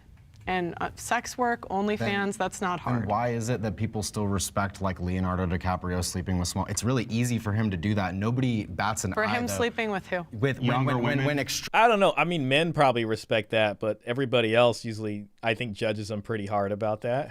Extremely rich and wealthy, I successful don't think that's men. common. Wait, I when think more extremely men would rich, do it. successful, healthy, and good-looking men sleep with a lot of women, even though it's easy for them to do so, they're not looked down on the same way that, like, for example, a sex worker may be using her body. It's also important to note that, like, this whole idea of like sex workers and OnlyFans girls like making a ton of money is extremely new. Who owns like 99% of the actual porn industry and the production studios? It's men. Men historically and even today still are the ultimate benefactors of women's sexuality. And men only started getting upset about porn and all this stuff when women started making their own money on OnlyFans. Men did not complain about porn. I think that's probably because porn was just, it was more tucked under, like, it just had its own lane. Like, you know, like prostitution was always a thing, even in the most traditional of times. But it had its own lane. It wasn't in everybody's face. The thing about OnlyFans is it's even different from the more recent, you know, like, I guess, like 80s or 70s or 80s style porn, because that's like, okay, that's that part of the video store or whatever. With OnlyFans, it's just all up in everybody's face. You know what I mean? There's women in every Twitter thread trying to get you to subscribe to their stuff. Instagram's used as a funnel. It became part of the overarching culture. So it's not a big deal just because women are making the money. It's because it's in front of everybody's face, and there's like these clear funnels to it. You know what I mean? Before the proliferation of OnlyFans. These podcasts did not exist back then. Pearl, what do you think? Was it difficult for Leonardo DiCaprio to become rich and successful? Is that a difficult thing to do? In his case, maybe, but for a lot of men, not necessarily. To be a world-renowned. Do you think it? Could you just answer yes or no? Is that hard to do? That's a vague-ass question. But I don't know. what do you think? What do you It's think? not a vague question. It's a pretty damn straightforward question. I think it's hard to do, and that's why people respect it. Do you think Being a sex worker is easy to do, so people don't respect it. But lots of people OnlyFans do don't easy make money. things. They start YouTube channels spewing nonsense. Most That's really easy OnlyFans to also do. don't make a lot of money. Yeah, For the record, yeah, most yeah. OnlyFans girls do not make a They lot of don't, money. and they're not respected Pearl, either. Are men who were born into wealth and naturally good looking, when they sleep with a lot of women, are they demonized for that and called sluts? No. I would say no. I mean, yeah. I mean, you know what I mean? That, and from other men too. Other men want to be that. You know what I mean? Men with more traditional values will probably demonize that and call it degenerate. The sort of sad thing, I mean, this might even be a little black-pilled, but it's like, you know what I mean? It's like not everybody can be that guy, but elements in the manosphere will try to sell you that. But even with all the self-improvement, you know what I mean? Like, there's some things you can do better, like, you know, knowing how to talk and speak with women that's not going to come off really weird or stupid or anything. And after a while, you learn that experience and you're better at it. And you can look a little better, you know what I mean? But, you know what I mean? Like, people aren't going to be like that level of stuff unless you know, have some genetics and stuff like that for it. But there's a whole industry of selling that to people. And the equivalent for women is like the Barbie standard, right? There's a whole industry of selling women that are never going to look like Barbie. You know, lipstick and all the other stuff. And I mean, this woman here, the OnlyFans chick, she's got, so you know, it doesn't matter whether she plays into that too. I mean, she's got the nose job. It's very obvious. I was just in Turkey and I saw so many women with bandages over their nose. Like, people go to, you always hear about the guys who go to get the hair transplant. There are so many women that go there for their nose jobs or whatever. Tacticus says women have brought it to the streets, not in the paper bag lane. Facts, Shah. Oh yeah, like the OF stuff is just in everybody's face now. I mean, you know, or not, it was difficult for them let's to do the hot tub streams on Twitch and then get everybody to move over to the OnlyFans, you know, get to a high status, or if they were just born into it. But I would being say, a man doesn't preclude but they're you not to that type of demonized. They're not discrimination. demonized, but it's generally difficult for men to be selected by a lot of women, and the dating app stats will back that up. That's not so my again. question, and she's right. So again, I know you're asking about demonization, but the original question was, why does Leonardo DiCaprio celebrate it? It's because it is hard. being a sex worker is easy. And the thing is, too, is like, women aren't going to celebrate Leonardo DiCaprio sleeping with a bunch of 25-year-olds or less than 20, whatever he's doing. Most of the women hate that, but the guys want to be that. Same thing with the OnlyFans chicks. It's like a lot of these women will celebrate the OnlyFans chick because they wish that they can do that too. You know what I mean? But the men are going to be like, nah, you know what I mean? Religious worldviews address this issue as aesthetics as a component of character and value.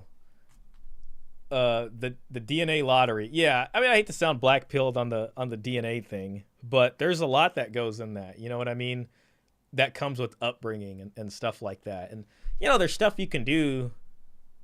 Obviously, you want to be the best version of yourself as much as you can and work towards that. I think everybody tries to do that unless you're depressed and then you don't want to get out of bed or something. But there is just a certain level of things that you just got to accept. That's just part of being human, you know?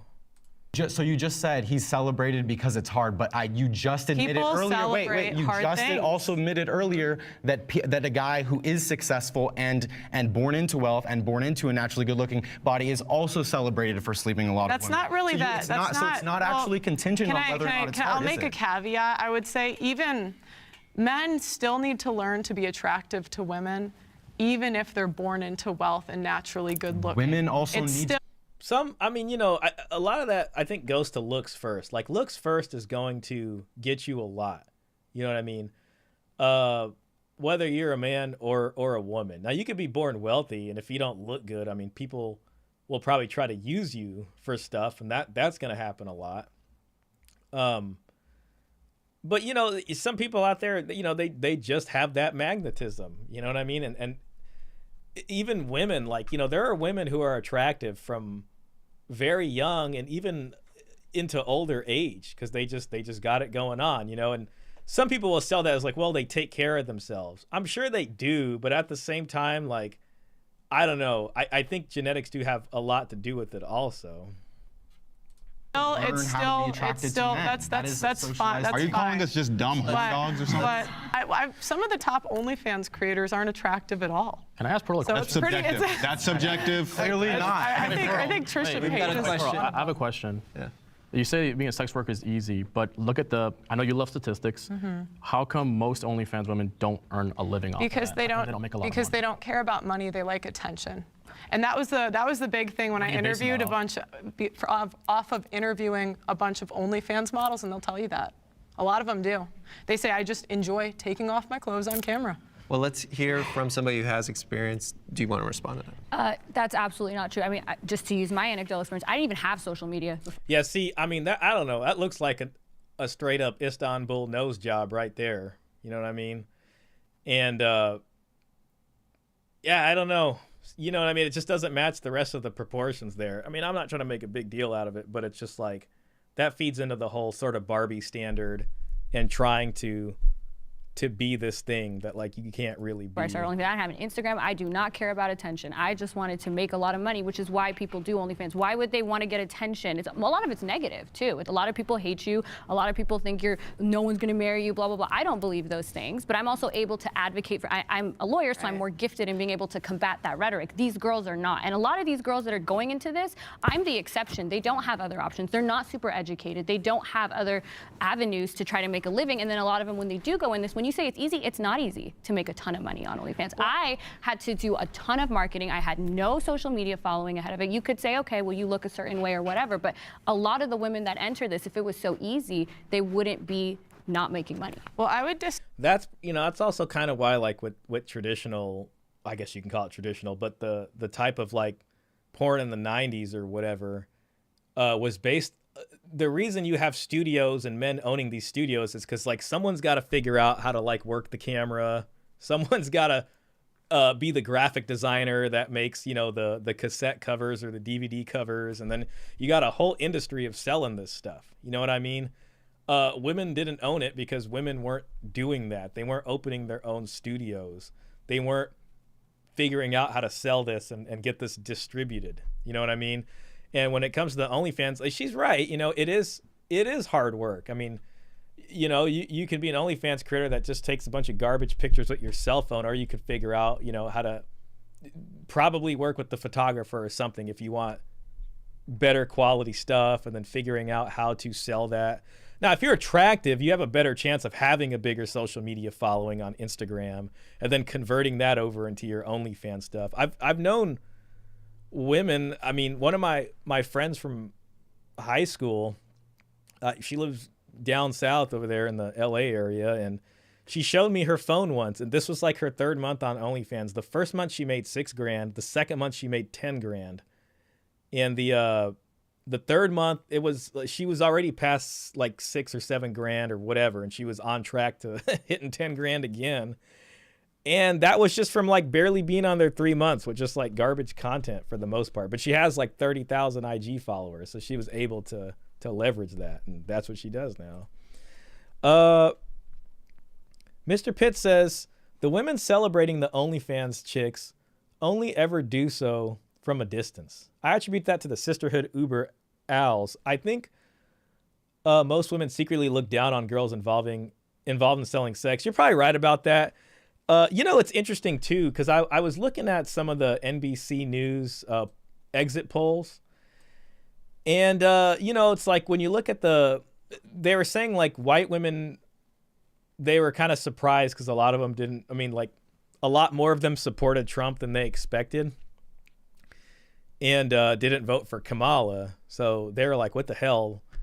And it just reminded me something. There used to be this trainer at the child support agency I worked at, and she was this lady. She was probably like early 40s, you know, and she's pretty cool. I remember her. And the child support agencies typically had a lot of women working for it. Like there was not a lot of men, and they tried to make an effort to hire more men. I think that's how I even got hired on, because they were just like, we need more guys in here. And this one, I just remember her because she would always say, and this was around, I got hired in 2016, February 2016. So this is when Trump was running the first time. And she would always say, like, the reason women aren't higher up or why they're not the president is because it's not men's fault. She would say it's because other women always break other women down, or like women backstab each other all the time. And she used to hate working with, she was just so vocal about it. It's really funny. And she did not like Trump. But I always remember her saying that, because I was like, damn, are you sure? But she was like super adamant about that. And when I saw that exit poll that a lot of, you know, white women voted for Trump and against Kamala, I was like, I maybe remember her. I could see that also. It's a little bit of what you're saying, Mr. Pitt, too, has to do with like when women compliment each other to their face. It's almost like their way of hating on each other or something. And then, you know, as soon as she's gone, then they start talking crap about her. It's probably kind of like that. Agree that there's no other option. You guys can get jobs just like the men. And number two, I look at what people say versus what they do. You might say that you didn't care about attention, but I look at the way you behave and dress, and it would indicate otherwise. What counts as a real job to you, Pearl? And you're more scantily clad. Okay. So why? What are you looking for? Attention? Ooh. Okay, Let's not do personal attacks. It's not really going to work out for us. Let's move on. There is a new episode of Radical Empathy out now. I had Radical an Empathy interview with. All right, this If one. you're trying to remove masculinity. Feminism is trying to remove masculinity from society. Masculinity from society. If you agree, please step forward.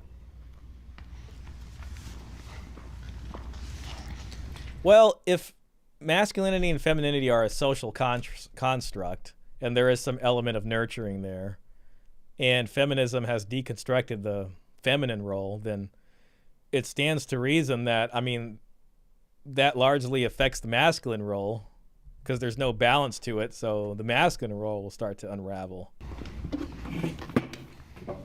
All right, Aiko, start us off. You know, I think the best thing to say is probably that they're trying to be masculine. So they're trying to remove what masculinity is today and replace it by a version of femininity that is masculine. Who's they? Feminists. Okay. I thought that's who we were talking about. Yeah. I think that feminists are against anything that's actually masculine. So they're trying to get rid of it, is what you say. But I think it's more than that. They're kind of replacing it. They're kind of trying to redefine what masculinity is. So, you know what? Probably the better answer is traditional masculinity is being replaced by something that is not masculine at all. Well, and the question is, how do you raise masculine men? You need fathers in the home to teach them it. And feminism have given incentives to take the father out of the home. And do you want to give us a few examples before we pull these guys in? Well, what % of men actually get custody of their children? It's 50% of their DNA. Why don't they get 50% custody? If I was Pearl here, I would go in with the cohabitation argument, not just the biological DNA argument. You know, because it pertains large. If she goes in that way, it especially highlights why marriage is a bad deal for men, because men could be married to a woman and you get no special treatment when it comes to custody in that regard, you know. So it's like why even have the state marriage if you're not going to get any special you know, anything contractually out of that when it comes to rights for custody. It's all about cohabitation. And a lot of times men who cohabitate, you know, and once the marriage breaks down, they have trouble getting custody. All right, let's bring in our disagreeers.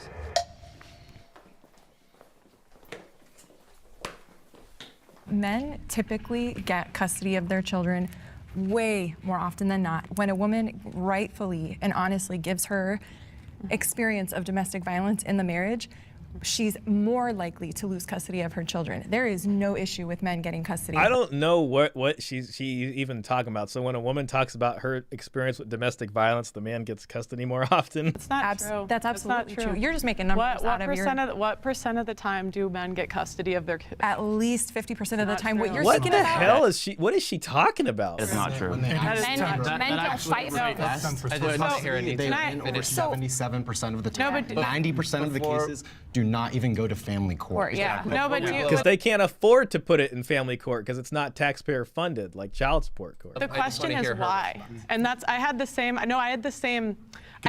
thought when I first heard it. I would ask, like, why aren't men fighting for custody? But the problem you get is the lawyers will tell them not to even fight because it's so expensive, and you have a 10%. That's not true. And you have a 10%. Men don't even win file rate. the appropriate paperwork. Why are you blaming feminism for that? Wait, I think The statistics and the numbers that you're thinking of and that you're talking about are from the 70s. It was from a psychologist, Dr. Gardner. He was the one who invented the term parent alienation. Gardner developed theory of parental alienation syndrome, a condition in which children wrongly believe they are being abused, and recommended courts treat the children by placing them in the custody of the parent accused of abuse. What the hell? Gardner, parental alienation syndrome, a condition in which children wrongly believe they are being abused, and recommended courts treat the children by placing them in the custody of the parent accused of abuse. I gotta look into that. That's weird. Mr. Pitt says, where is she getting her data on custody? Yeah, I don't know. And he was very biased in gearing it towards women. He was later discovered to also be defending pedophilia. The parent alienation has never been in any DSM, never recognized by anyone, even the World Health Organization. So more What the hell often does that have to do with the stats of than custody? not, now that women are working and men are working, custody is very I'm much asking split down you the a middle. question. Who gets the custody the majority of the time, men or women? So men who fight for custody No, but actually the are far problem- more the likely to problem get is it. if To get back to the And then the thing is, like, men, okay, if men fight for custody, they're far more likely to get it. What does that mean? Does that mean, you know, just weekends? Does that mean 1 day a month supervised visitation? Does that mean 50-50 custody? So, oh, well, yeah, you filed the custody action and you got custody. But if it's only, like, you know, a few days out of the month, is that really, how big of a victory is that? question, I found the question somewhat too vague. I mean, do feminists want to erase masculinity? It's kind of too abstract and vague to answer. So my problem is when feminists try and redefine masculinity, or they try and say, this is our interpretation of toxic masculinity as we see it. That's kind of the problem that I have. I don't like it when feminists tell men how they should feel, how they're supposed to feel. This is how your experience as a man is supposed to go. And that is where I would have the issue with that. I would say that, yeah. So people say, oh, masculine, like men are all supposed to be masculine and women are always supposed to be feminine, as if there's no overlap. While there may be differences between men and women are average, a lot of times those effect sizes are pretty small. And to have a society where we have this rigid, like, you're a woman, therefore this is the best job for you. You're a man, so this is the best job for you. That's not how you have a flourishing society, actually based on meritocracy. I would say, even about meritocracy, not even looking at that, I think we, as Americans, and maybe large parts of the West, have to understand this idea of like freedom. You know what I mean? And it's like, it isn't fair to put people in roles if we value freedom as our highest good. So if we're selling ourselves on the idea of freedom, and then you're trying to put people into roles, I think those two things kind of clash with each other. Where the people best suited for a particular role or a particular job or more passionate about it can go do that. So if women want to stay at home, they can. If they don't, that's where the freedom comes in. You know what I mean? Now, you know, so it's just, that's what makes being traditional very hard, especially. And our laws have to reflect that value of freedom. And then that's how you get, you know, equality between genders and both genders being able to do the same stuff and things like that. And, you know, if it's going to be about freedom and equality, then we have to go back towards, you know, the rights that men need to have and make it fair to them too, because why should one gender be able to experience more freedom than the other? they don't have to. Same for men. Also, many people also have a mix of femininity and masculinity. Exactly. Yeah, can I expand on that actually? You know, go ahead. In my experience, I feel like when it comes to redefining masculinity, that's not even a real concept. We need to abolish gender as a whole, because the ideas that's pretty much raising the whole masculine, that's not even a real concept. Feminine is not a real concept. These are just things that were designed long ago by people who aren't here. You want to abolish gender? Yeah, it's not real. I mean, you know, I think it's a real concept. Maybe he's just not explaining it right, but I could see the idea of traditional roles being reinforced, you know, based off of the pressures that traditionally existed on society. You know what I mean? Whether that would be just based off the economy or how farming worked or how often war happened. You know, we live in a very different world. We live in an industrialized world where calories are made cheaply and in great quantity. We live in a nuclear age where war, for the most part, it doesn't maybe happen as often as it would have happened for larger powers, because the threat of mutually assured destruction kind of puts most of the fighting in these proxy areas. So we get this advantage of living in this place where other war might have happened more often than it actually is happening now. And I mean in the sense of a very real threat of like, oh, you know, you might have to go grab your rifle and go tomorrow. Instead, it's become this other thing where it's pushed into this far off distance. You know what I mean? And because of that, we live in this environment where new freedoms are able to flourish. So, you know, women can avail themselves of that too, because the same pressures aren't there. You know, you go to a different country that experiences a lot of war and you see like the military right in front of your face and their military and the insignia of the military everywhere, and the celebration and the honor of the military on billboards when you're driving, and you see soldiers everywhere with rifles. It's because war can break out at any minute. And it's just like this reminder of that. And there's a lot of sacrifice and that helps define the roles rigidly between men and women there. So where we live now with this much luxury and freedom, there is this kind of breakdown and this blurriness in terms of gender roles. It's not real. It's a human construct. If the complaint is that feminists, which aren't synonymous with women, obviously. I mean, in birth control and all these other things, the way we work, like working in a cubicle, and there's just a lot of these extra like sort of soft jobs that you can do. It's just, there's just all these, it's different, you know. Now, if the economy gets really bad and things get really terrible, it might regress into what it was previously. We have two male feminists right here. If the complaint is that feminists want to reconstruct a new idea of masculinity that is actually healthy, that allows men to realize when they are victims, when they are going through things like depression or suicidal or alienation or any matter for that fact, we have to recognize that that is going to be to the benefit of men, right? Yeah. So, But I don't know anybody, especially me, I'm as masculine as they come, I would never say that that's wrong. What you just said is absolutely right. But the point in the matter is there are things that women do better than men. They're better caretaker. They care more, they love more. This is why if you look at the University of Ottawa studies, they show that within the next 10, 20 years, 75 to 90% of caretakers will be women, as in medicine, not just nurses, we're talking all across the board. But does it have to be that way? Does it always have to be that way? But hold on. that completely sidestepped the point I was making. Do you deny that when a man cries, it's considered demasculating? No, not at all. They, whoever. It is, but I mean, when a woman sees a man cries, like if there is a romantic thing between them, that could deteriorate the attraction very fast. And I mean, there's things women can do that come off as very masculine, and it's just unattractive to a guy, and it's just like, ah, damn, like, oh, you're doing that now? I don't know if I'm feeling you the same way, you know? They is saying that this is what a man should be. The thing, men don't deal with their emotions the same way women do. Because they're not taught to from No, childhood. that's You're a boy, you get a truck. You're a girl, you get a doll. You're going to be good at cooking. Go play in the toy kitchen. You're a big tough man. Go get the army soldiers. I think it has to do with attraction. It's like if women sit there and make themselves look vulnerable and emotionally vulnerable, they'll do that on purpose to manipulate a man to come help them, to play off that hero archetype that the guy's raised on. You know what I mean? To be the savior, like, oh, it's a woman and she's got a flat tire, you know, and normally a guy would go out there and help, and it's supposed to make him feel good and her feel good. And, you know, nowadays people might just drive by, you know what I mean? No way, women do not love more. I mean, even that, it's like when I think of that, it's like I think of it in terms of children, right? It's like I'd like to think most normal humans love their children, and they just express their love in different ways, kind of like how men and women would express maybe their emotions in a different way. You know what I mean?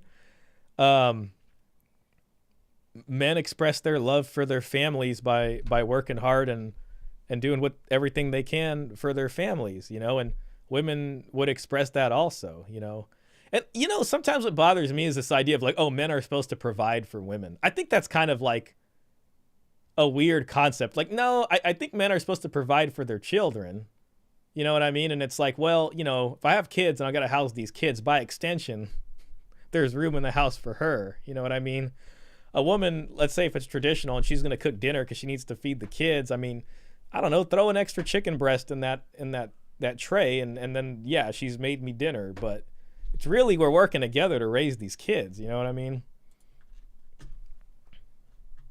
Why? So basically, Do you think you have the special answer of the right way to tell the kids? Of course she does. Yeah. No. No, Yeah. No, I I don't. think when you let a child, when you look at having children as I'm bringing independent, thinking little humans into this world, and I want them to grow into whoever they are meant to be, whatever that is, whether it's a male ballerina or a female NFL coach. I want this little person that I love so much to be whatever they want to be. But no one's arguing with that. See, that goes to the freedom ideal, right? That's freedom. They want them to be able to avail themselves of freedom and do whatever they desire. Okay, so here's what I think. Or have the opportunity, you know, to pursue things. I agree that people should not be locked into a role either way. I think that if you took 10 million men and 10 million women and you tracked them over 10 years, you might see certain trends emerge. Now, it doesn't... Man, this guy really comes in with like a very rational and tactful way of speaking.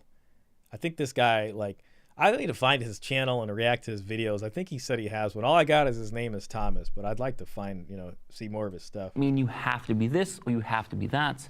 People should be free to be whatever they want. But I do think that you would see certain trends emerge. Now, Like is this... what might some of those be? Well, you might see, on average, boys are more likely to play with G.I. Joes and girls are more likely to play with Barbies. Okay, Sorry, these girls are agree straight with that. statistics coming straight out of his, like, whatever okay, he's wait, making up. We cannot go off of, like, statistics and a number. Well, yeah, you can. Empirical evidence can help inform a lot of this kind of stuff. So you can't just throw that, you know, the scientific method completely out right there, statistical data. That you're coming up with on the fly. You make good points, but I feel like you're talking about social conditioning. You're saying you assume there would be some trends differences if you ran Yeah. that study. Yes. But that's his assumption. Yes. It's not an actual stat. But does anybody on the feminist side do you believe that masculinity is a thing? Well, I mean, it's a thing in the way that race is also a thing. It's not biological. I mean, then I don't know. That could be a very real thing. Well, it's not fixed, but it's a real social construct that does have real impacts on people's everyday lives. And I understand what you're saying, that there are going to be deviations and differences, and the test is whether or not those deviations are socially constructed, environmental, or biologically based. But I mean, it's like, I think there are studies out there that, like, okay, in a system of freedom, I think Sweden's like one of those places where, like, women still choose certain jobs, where men will choose other jobs. And I remember, I think Jordan Peterson used to talk about this stuff, like men might choose more high risk things, where women might choose like more, I don't know, sociable things. I can't remember exactly, but there were some differences there that even when given freedom, they kind of gravitate towards things. These guys might say, well, that's because of social conditioning. But I think that we have no clue to the extent that things are truly socially constructed. For millennia. How you doing, Joseph? Welcome in, man.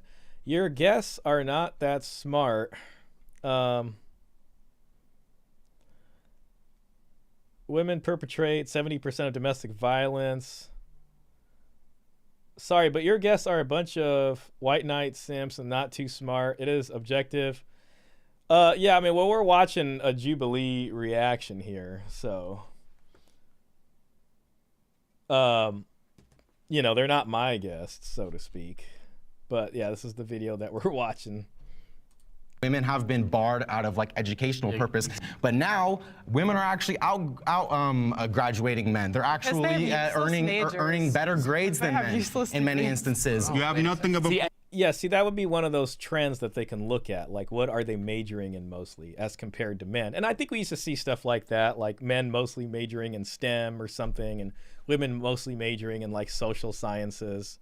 So that would go to his point, There have been studies, I think, but nobody can pull it off the top of their head. I would agree. I think it's a mixture of biology and conditioning. So it's interesting to imagine 100 years from now, how will it play out? But I do think it's a mixture of both, so I do agree with that. That's nature versus nurture. We've known that. We've understood that. That's nothing like mind-blowing and new. You said you were the most masculine person here. Can you define what masculinity is? Exactly. I would like to hear that. 5 things. That's kind of like when, I can't remember what it was on Matt Walsh or something, where someone asked, like, can you define woke? And then the lady didn't know how to define woke. A man's a provider. He needs to be a protector. Of course. He needs to have faith. He needs to have... What's interesting is, like, defining masculinity and femininity, it's going to depend on the cultural backdrop. And that goes into it being a social construct, you can say. I don't know if I'd call it a social construct or more of a like an economic and environmental construct, because it's ultimately determined by the pressures. Like there is a kind of selection pressure that nature puts on you, and like if you're from a tribe and there's the enemy tribe and you guys are locked in this struggle, if you guys are going to survive in competition with what's around you based off of the resources you have, there's going to be a kind of pressure that maybe forces the tribe to compartmentalize in a certain way, with women doing certain things and men doing certain things, and maybe a very small subset of like women being able to do some of the stuff the men do. A small amount of women can be warriors, but I think ultimately masculinity is going to derive from that sort of warrior pathway. You know what I mean? And femininity is going to derive from the childbirth and nurturing and that kind of stuff, and you can probably look into different archetypes and try to decode what masculinity is from that. But I'd say essentially it starts off, with men being positioned to be warriors for the tribe, and then all the attributes that go into making a good warrior for the tribe. You could probably derive some of the values of masculinity. You know what I mean? So, probably being stoic on a battlefield might be an attribute, or not being too emotional might help in being a good warrior. You know what I mean? Maybe, I don't know, being less sociable, being more willing to use violence when it's needed. And these kinds of, there's just these different situations that the warrior is going to be put in that they need to, make good on, and really being able to confront fear in a certain way, that's maybe different from women confronting fear. So, it's a hard question to answer on the spot like that, but it sounds like he's got 5 things he's going to say. So we'll look at that. Mr. Pitt. Yeah, I'm not really sure. I'm a Dark Knight. Batman Dark Knight was pretty good. Or a Red Knight, maybe. Mr. Pitt says, while some aspects of masculinity depend on the social setting, certain factors transcend culture. Provision and protection are 2 facets of masculine that are virtually universal. Well, yeah, I mean, as different peoples are in competition with each other, certain attributes are going to win out. So then more and more tribes that are going to survive are probably going to embody those same traits. You know what I mean? If one tribe has mostly women being warriors, and they put the women on the battlefield, and they all, half of them die on the battlefield, it's their chance of repopulating their tribe is going to happen a lot slower than if mostly men are on the battlefield and most of the women stay back, so the tribe that can replenish itself faster and more efficiently is probably the one that's going to win out in the end. And that's probably going to take over. So as time goes on, certain things start to present itself, and that society then starts to grow into higher and higher orders of complexity, and masculinity and femininity then become more fleshed out as roles, and things become more compartmentalized. So eventually the one that seems to work in whatever the environmental pressure is going to be most of those masculine values, you know what I mean?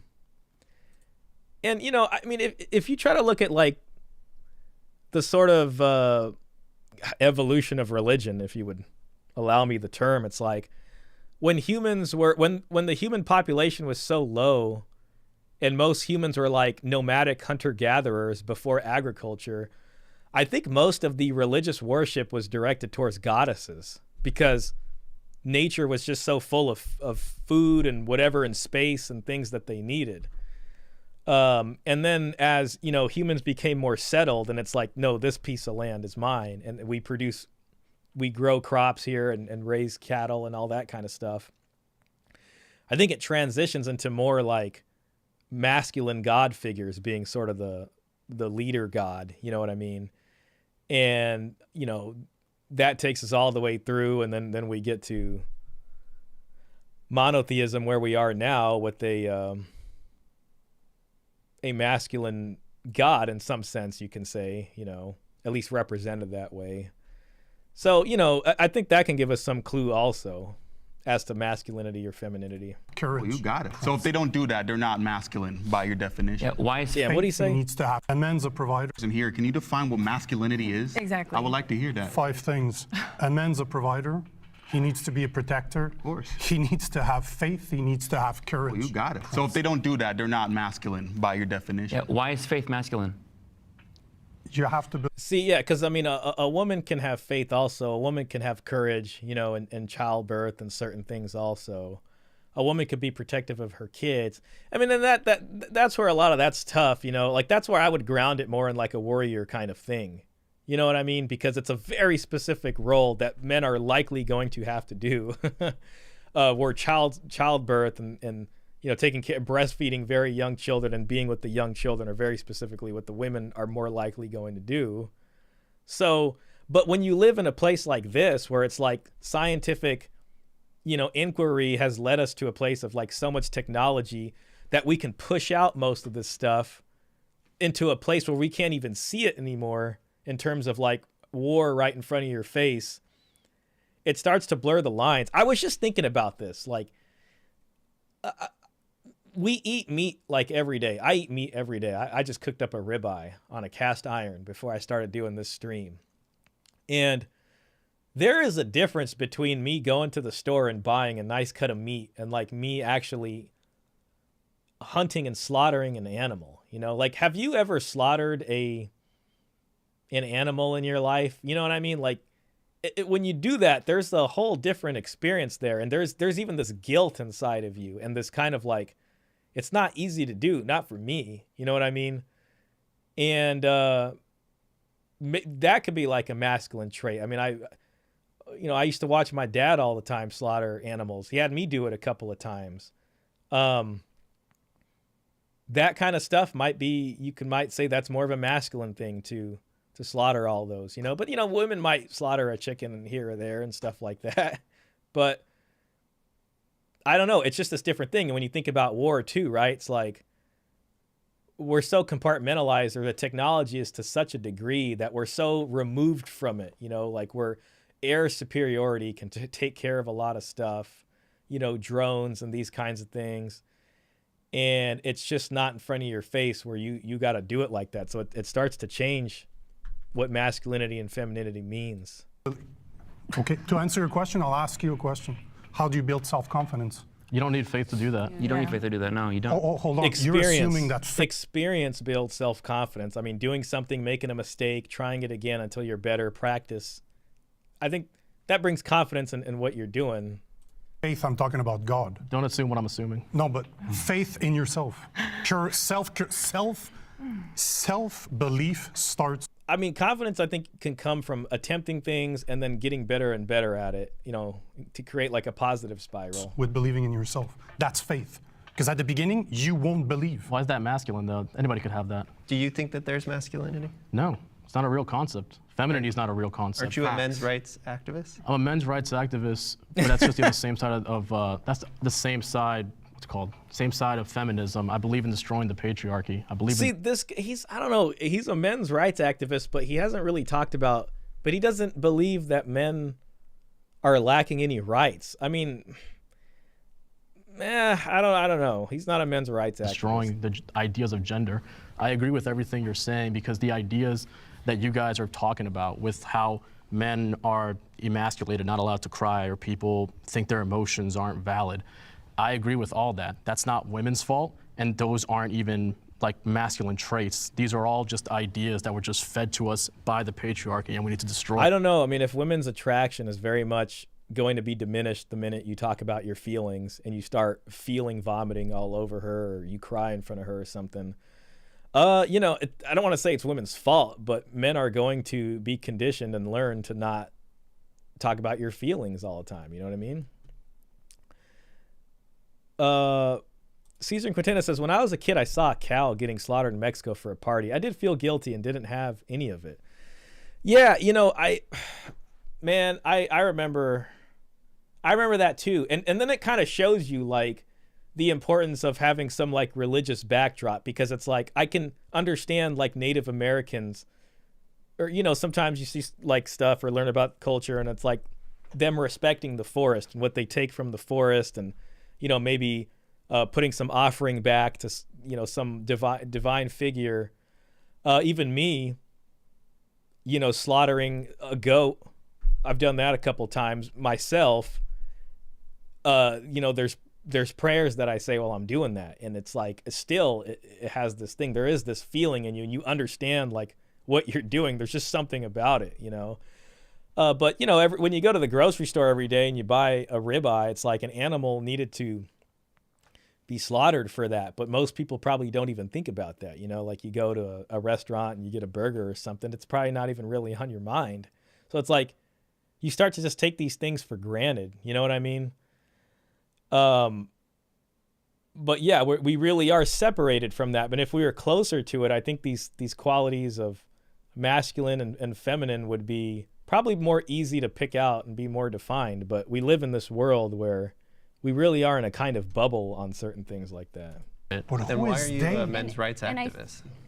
Only because I feel like this side understandably has a lot of bad actors and grifters, and there aren't a lot of people on this side who thoroughly align themselves with feminists. I have a lot of friends who are feminists. I align myself with most trans feminists and feminists of color. He sounds more like, I mean, I get it. Yeah, it sounds like he's like a male feminist. You know what I mean? I just don't think calling himself a men's rights activist really works. Maybe he can be like more for men's mental health or something, but men's rights activists, that just doesn't work here. MRAs don't, quote unquote, seek to destroy the patriarchy in any capacity. This guy wasn't selected to represent MRAs accurately. Yeah, he's dragging the conversation. The reason why I'm mostly on this side is honestly just because I can sympathize with the plight of most men not feeling valid and not feeling heard. And I think that should be talked about. The problem is the people who are leading that conversation tend to be folks who are still rooted in the concept of gender. And I think that's detrimental to the movement. And when you think about So yeah, I don't know what that has to do with men's rights. I mean, maybe he's looking out for men's mental health, but you know. Feminists and men's rights activists could work together. I agree, Yeah. 100%. Yeah, we want a society where for instance, like she said earlier, oh, it's because women are going into these useless majors. Like, I'm a lawyer, half of our profession is women, half of the medical profession, doctors are women, right? This idea that men have to be the providers. When half of U.S. households have women earning almost as much or more than men, it's because women are good at these jobs. Women are like, I did very well on the outside, I did very well in law school. So for you to say, oh, women are feminine and they're supposed to just sit at home and be nurturers, then in a meritocracy. Well, see, I could see, like, I've always thought it's possible that people on the feminist side and the men's rights side, it's possible there could be some kind of working together there, you know. But if the feminists are going to say men have everything already and they don't believe men are missing anything and they can't see what's in the way for men and that what men need, then, you know, that's going to be harder to do. I always figure just pressure from tradcons not willing to help men out could lead to some type of, you know, truce between feminists and men's rights if it would make life better for everyone.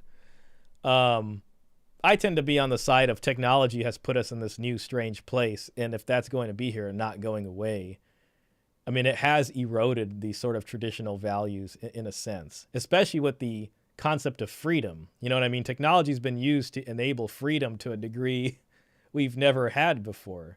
So with that comes huge changes. In a marriage. But yeah, I mean, Mr. Pitt, like when he says like seeking to destroy the patriarchy, you know what I mean? Like that's male feminist talk right there. And he's talking in a way that's coming from a feminist paradigm that men just don't see it that way. Got a lot of women that You sit did. with kids. I didn't say. If men are supposed to be providers, if that's masculinity, then what's femininity? Exactly. I never said that a woman needs to stay home. Name the five things for Women femininity. and men complement each other. Well, how would a woman complement masculinity? He's probably going to say nurturing. Question: how would a woman complement? You know what?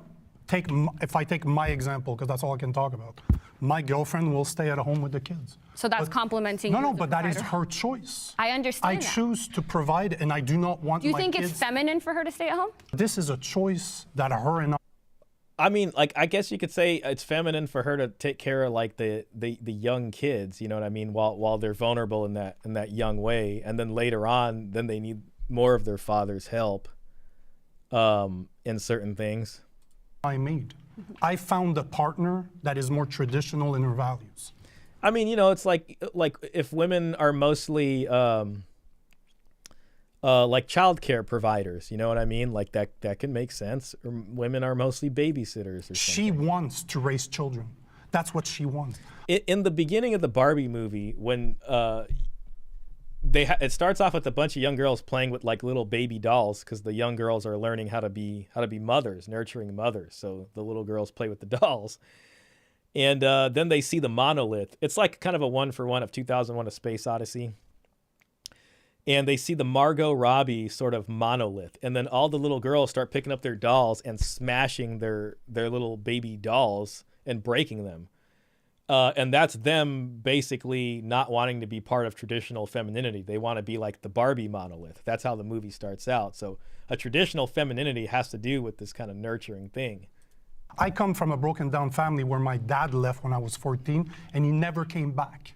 I needed a father figure to teach me what it is to be a man, because a woman cannot teach a boy how to become a man. Neither can I teach a girl how to become a woman. So in my choice, when I want children, I want a woman that will stay with them, that will teach them love. And I could see that too, you know what I mean? Like sometimes like with the boy, there needs to be this kind of like wolf pack barking almost, you know what I mean? Like that the boy's acting out of turn, and someone needs to kind of like be a stronger man figure that kind of puts that fear into him a little bit, or like that puts him back in his place and understand, like, you know, you're not the one in charge here.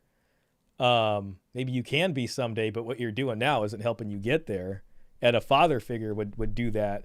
You know, a male coach or mentor would do that a lot better than like his mom's going to be able to do that. She doesn't know how. That will teach them to be compassionate. And I think their follow-up would be, do you see your partner taking that role As feminine. as inherently feminine?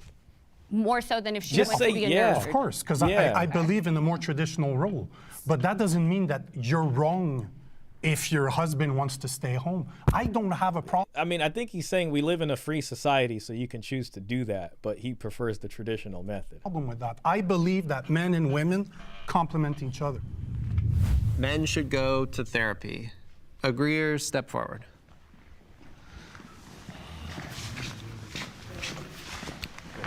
Sorry. So I would be very cautious when it comes to, I'm not against it per se, but it's just, I think there's a lot of things that are not complete. Another thing about therapy is like, I think like 3/4, like 75% of all therapists are women. So I don't know, like if a man's gonna go to therapy, maybe it's better if you talk to a male therapist, you know? Let me look that up. Therapists by gender percent. Yeah, 70% of therapists are women, while about 24% of therapists are men.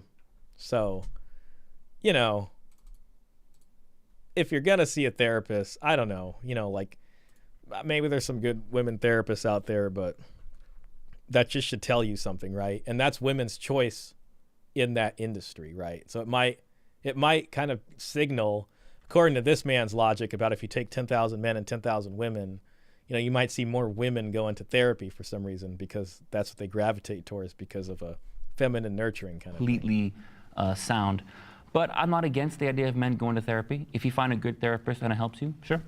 Yeah, good therapy, not like, I think what you're talking, there is some people that weaponize therapy talk, Yeah. that basically try to psychoanalyze people and use false like stereotypes about them.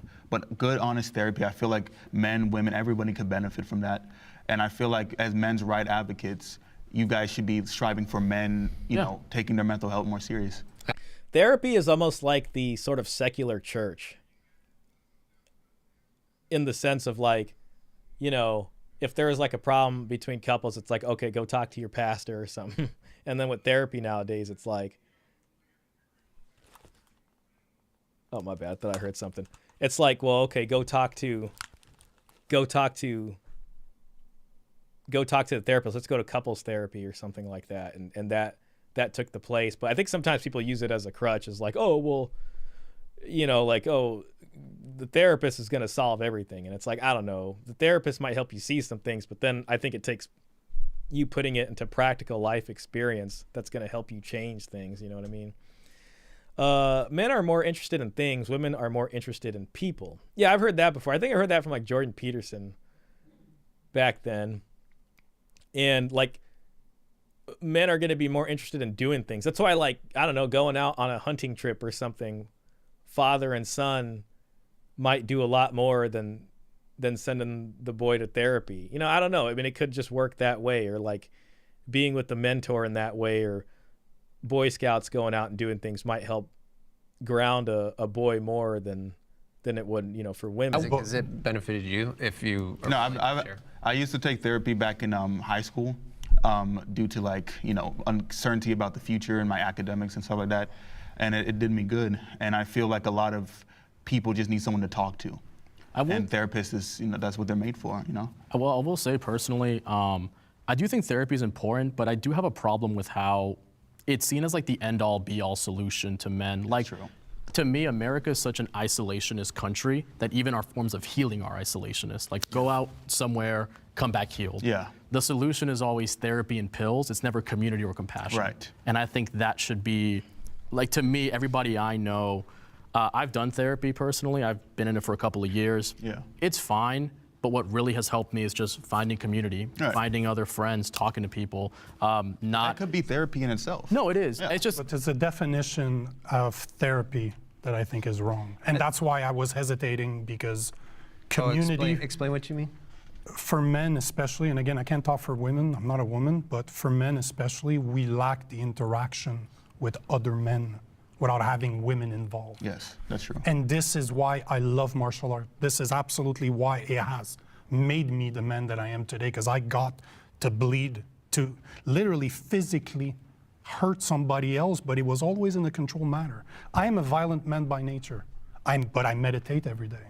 I have my violence under control because I was shown techniques to control myself that were taught by community of men. So martial arts is your therapy, but not talk therapy. The word therapy that's misused. Men need therapy, but do they need to go see a psychologist, or they just need to go to a retreat somewhere for a few weeks where it's just dudes? Because unlike, and I'm going to assume here, but I have spent years alone in the woods, by myself in meditation, just reading. And you know what? Hardest thing I've ever done in my life. But I needed to do it. That's true. I built a community of men around me. They might not be physically with me, but I have two guys that I can call no matter what. Does not matter what it is, but they're older than me. They're the age of my parents because they're mentor to me. And this is what men need. They don't need somebody to talk to that's going to make them feel better. They need somebody to be there for them. And this is where we lack. I cannot remember the statistics or the numbers themselves, but after 30, most men don't have any friends anymore. Yep. They literally are alone, and that's why men kill themselves. They have nobody to depend on. They have nobody to call. You know, there's the expression to say, do you have a guy that you can call 3 o'clock in the morning to say, bring a shovel? Don't ask why, but I need you to bring a shovel. And if you have a truck, I'd like that too. But is that a good thing? But the point is that it's a do or die friend, and most men do not have that. Yeah. Because women do tend to bond. It's easier for women to bond. It is. Just think that like many men can bond with other men, but I feel like instead of doing that, they look at women to solve their. No, I agree with that actually. I think a lot of, I see this a lot in the men's rights activist movement, where basically, again, we turn to women to use their emotional labor to sort of like, you know, kind of just, oh, women are natural caretakers. They're not, nobody's a natural anything. And it's a thing where we need to start doing that for each other. Exactly. Like, again, I've been in 3 men's mental health spaces, and it's all usually just predominantly just me and a bunch of other progressive men just talking about pretty much just how we feel about the world. And that's really, that has done more for me personally than therapy has. Right. And I think that's sort of like, I'm glad that you have that community with those two men. I think that's Mr. Pitts says, I think the isolationist take stems from rugged individualism that's ingrained in American culture. Yeah, I mean, that's a uniquely American thing. And it also comes from this, you know, rags to riches sort of mythos we live by. And that, you know what I mean? Like, and that's part of freedom. So like everyone's supposed to have the freedom to be able to do whatever they can achieve. I guess it manifests in many ways too when I think about it. You know, the reason like family and community isn't so strong is because people want to live how they want to live. And if you're able, typically in our system, you're able to find a job that's going to enable you to do that. Like prior to that, you didn't have probably many options to make money, and it all depended on the family farm or something like that. But, you know, if you can go get a job and now you make $70,000 a year, even less, you can, you know, you get your own place or whatever, and you sustain yourself, and that enables you to be able to finance a life of freedom. And sometimes what that leads to is a weakening of familial kinship bonds because you don't need to depend on each other for survival as much as you needed to in the past. That also leads to a breakdown of community and that kind of support system that we might otherwise have had, being close with our family. It's important to have. I wish more men had that. Because that's what's needed. Yeah, I agree. And community. however you call it, like you can talk it, it's more progressive. I might give this like another 5 minutes or so, and then I think we'll call it. I mean, I think we've kind of hit most of it. unless you guys, want to see more. Yeah. I did it through martial arts. Sure. Some do it through business. One of my mentors, a business mentor, but he's like my father. But I do think we also need to emphasize that men need to also hold each other accountable. I agree. It can't just be like, 100%, enforcing each other's bad habits and qualities. They should be a healthy community of like, Everybody needs an asshole in their life, and that's normally me. But you need somebody that will call out your faults. You need somebody that's going to be there. Yes, we do. So Yeah, you don't gotta be an asshole. I mean, I get what he's saying, but it's like you gotta. There's that mentor figure, and if you got a respect for someone like that, then you're gonna listen. If they're disappointed in you, like you're really gonna listen to that and take them seriously if that figure in your life tells you something. that is all part of the men community. You will find a guy like that. If you don't, you should. Definitely don't Jason, I expect would women agree. to I think do that women are really good at finding a lot of fulfillment in their platonic friendships. There's often I don't even know if that's true. I mean, if I think back to the lady I was telling you about that was a trainer at child support when I got hired, and she used to talk so much about women just backstabbing each other and just straight up tearing each other down. the case where we talk a lot about lonely men. There, women are like marrying less too, but they're a lot less depressed over it because they find so much fulfillment and I wonder if that's true or not. I just don't know if that's true. connection with their interpersonal friends. And then in I terms thought of there's like a lot of women that are on antidepressants and stuff like that. And then you mentioned earlier that women do like more, deleting attempts on themselves. It's just that they're less likely to own a firearm, so they don't pull it off, right? And then now he's over here saying that they're just more happy and able to do this. Like those two things just don't match.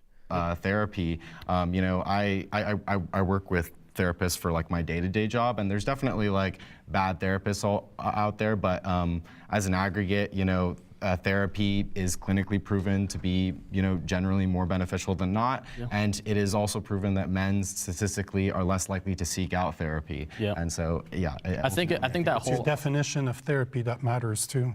Yeah. Because a lot of the men that I know, and again, I've dealt with thousands of them, it is not done through a psychologist. There actually it is done through physical activity. There actually is Like, evidence look for at- that. And I think that both are necessary. I think that seeking out a professional Depends is, on the person. is Might work for something you, shop- might not work for me, That's right? fair. And you need to actually open up when you talk. That was actually the thing I was going to say But too. you always do. The best conversation I've ever had is when somebody just punched me in the face. We're both exhausted and we sit there, but I'm different from you. Obviously, we're not the same. Yeah, everybody So to laugh at what I'm saying, I'm not violent by nature, not at all. everybody's violent. No, I disagree. I disagree. I want her to fly. No, but just the way you've rolled your eyes at some of my comments shows violence. You might not be physically violent, but the way you're responding is in a violent way. You just put a different definition on it. The way you deal with your problems, and I'm not saying you're right or wrong. You know better than I do on how to deal with your problems. What I'm saying is, the best conversations I've ever had is after physical exertion with another man. Let's bring in our disagreeer. I forgot you were there. Oh, shoot. So Yeah, the where was Pearl? only reason I disagree is because I think most therapists are crazy. In college, I would see all the girls that would be psych majors and they're always insane. So I think if you have 100 therapists, more will do more harm than good. I can understand if you don't agree with that, but that was the only reason I stayed. I think if you find a good therapist, man or woman, it's fine. It's very convenient you pick the field that most women are into, shame and disregard. It's like It's why like you the way seem I- to always attack women's fields and like degrade them and say they're not like worth anything. That's my experience. Your experience. That's my experience. Good for you. Well, she was asked about therapy, so that's the field that came up. Yeah, She but didn't take it I mean, exactly. No, but I mean- think it's noticing a pattern of if it putting was a women down man-dominated every field, do you think she single- would be saying the same thing? I don't think so. Well, men She'll dominated probably say fields men are more competent. usually do better. So. Can I piggyback on something Ariel said? He was talking about how men should go to therapy because it helps reduce the emotional labor that their partners have to do, and I totally agree with that. That is exactly a reason why. Because I can't tell you pretty much every romantic relationship I've been in, there's some element of me like teaching them what their feelings are, and especially now that I have children. That sounds like the beginning of the end of the relationship right there. Like her teaching them about their feelings, that's the beginning. That's even a reason why relationships break down, because when I can see a man and his behaviors are exactly parallel to my 8-year-old, I'm like, okay, so we don't know how to deal with our feelings. We don't know how to talk. What's that behavior? Having a complete tantrum, a complete meltdown because something didn't go their way. I expressed, hey, something you did really hurt me, and I don't like that. And can we talk about that? Because I love you and I want to save this relationship. And that turns into, it hurts me that I hurt you, and now I'm really sad. And so they can't even be man enough to sit there and have a conversation about their feelings, knowing that the reason I brought this up is because Sounds like they're having a conversation. I love you so much. The way you're talking right now, Yeah, it's very it would dismissive. be very difficult for me to have a conversation. This Yeah. to me is extremely Very condescending. abrasive, and I would probably just walk away. I love what you were saying, because I honestly do agree with that. I think a lot of men weren't taught emotional vulnerability and emotional availability. And it's honestly disheartening because you see how that stunts them later on. Kind of like you said, like they can't even maintain relationships. Like you, again, like that's just a good example right there. Like you are doing the emotional labor for the relationship, men are not. I do think that bringing it back to therapy, I read somewhere that talk therapy isn't that good for men. And I read somewhere that one of the reasons for that is because men, we're not taught to handle emotions seriously. So then, you know, why is she having a discussion with the guy about his feelings if talk therapy isn't the best way to do Our it? emotions are discarded, so we tend to discard other people's emotions. And it's, again, very sad to see. So I don't think therapy, traditional talk therapy, that may not work for everybody. I'd like what you said about martial arts. It's not going to work in the relationship either then. Like if she wants to have a discussion about the feelings and talk therapy doesn't work for most guys or whatever, then why the hell is it going to work there? I think that's, you know, if that works for people, it works for people. I think that stuff like that is important. I think men, that's why we got to hold other men accountable. That's why you have to have guys who'll be like, hey man, I think the way you're treating your girl is wrong. I think you're using her too much for emotional labor. I think it's important to realize that when you I just are don't know asking if I don't know if I'd have that conversation with a buddy of mine. I typically will not talk about anybody else's relationship, like unless they maybe bring it up to me because they want to talk about it. But I'm not really the type to be like, hey man, you should be doing this differently in your relationship. I'm like, well, you know, that's their business. Someone to be your wife, you're not looking for someone to serve you, which I think some men honestly do go into marriage with that intention. You're looking for I mean, if they're both serving each other and that's what they agree to do, then that's different. I think Caesar says, I think the attempted self-deletion is fake and women only do it for attention. It's like in Mexican culture, everyone knows older women pretend or exaggerate being sick. That's kind of interesting. I never knew that about Mexican culture. Yeah, it could just be a cry for attention. You know, that would be a hard thing to parse out. I hear what you're getting at though. I mean, it could be true. It's just like another like, oh, look at me. I'm emotionally vulnerable. Someone come be the hero. You know, this makes me look feminine by, you know, making myself seem like I got, you know, some emotional instability. Now, come please be the hero of my life and get validation from me by doing that or something. No one is dating that post-wall chick. She's just saying that as an excuse for being single. It's almost like another way of trying to like compliment herself. Like, oh, I'm just in all these relationships because guys like me, but they all just don't know what they're doing. They're all just children. Partner. And I think a lot of men sort of forget that. It's important for women to become mothers. Will the agreeers please step forward?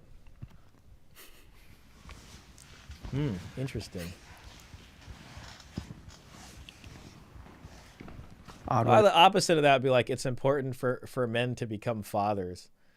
I think that, you know, most people are going to have a desire of some way to want to become a parent, like naturally and biologically. I kind of look at it like most things in life, you know, like maybe it'll happen, maybe it won't happen, and you might be sad about it for a bit and heartbroken, but you know, if there comes a point in your life when you finally get over the heartbreak, then it's just another thing that you mourn the passing of. And, you know, if you really want that, then hopefully it happens for you. You know, and then there's the argument that maybe some people shouldn't be parents because they would do such a bad job at it. But they didn't say people should be mothers. It's that it's important for women to be mothers. I think for some people that could be the biggest thing they do in their life, and yeah, it could be important, but everybody, you know, shouldn't be forced to, and I wouldn't be the kind to shame people for not being mothers or this or that, you know. Out, Nico. What's that? You're the odd one out. It's just statistic based. They say that women are twice as prone as men to be depressed, and women in their 30s without children are twice as much likely to be depressed than mothers in their 30s. So you think it's in their best interest to become mothers? Well, I guess that depends on the person, but without mothers, we're not going to continue the human race, right? So maybe that ties up to your last question. Men are attracted to women because there's a biological need to reproduce. Women tend to have more attention from men. That's how they mated. And that's how the race survived for thousands and thousands and thousands of years, right? But would you go so far as to think we should encourage all women to be mothers? I don't think everybody should be parents. Have you looked at the kids that are being raised or the kids that don't have children? Like, if I'm not capable of having children, I'll adopt. But is it for everybody? I don't think so. And generally speaking, not everything's for everybody, so. But only women can be mothers.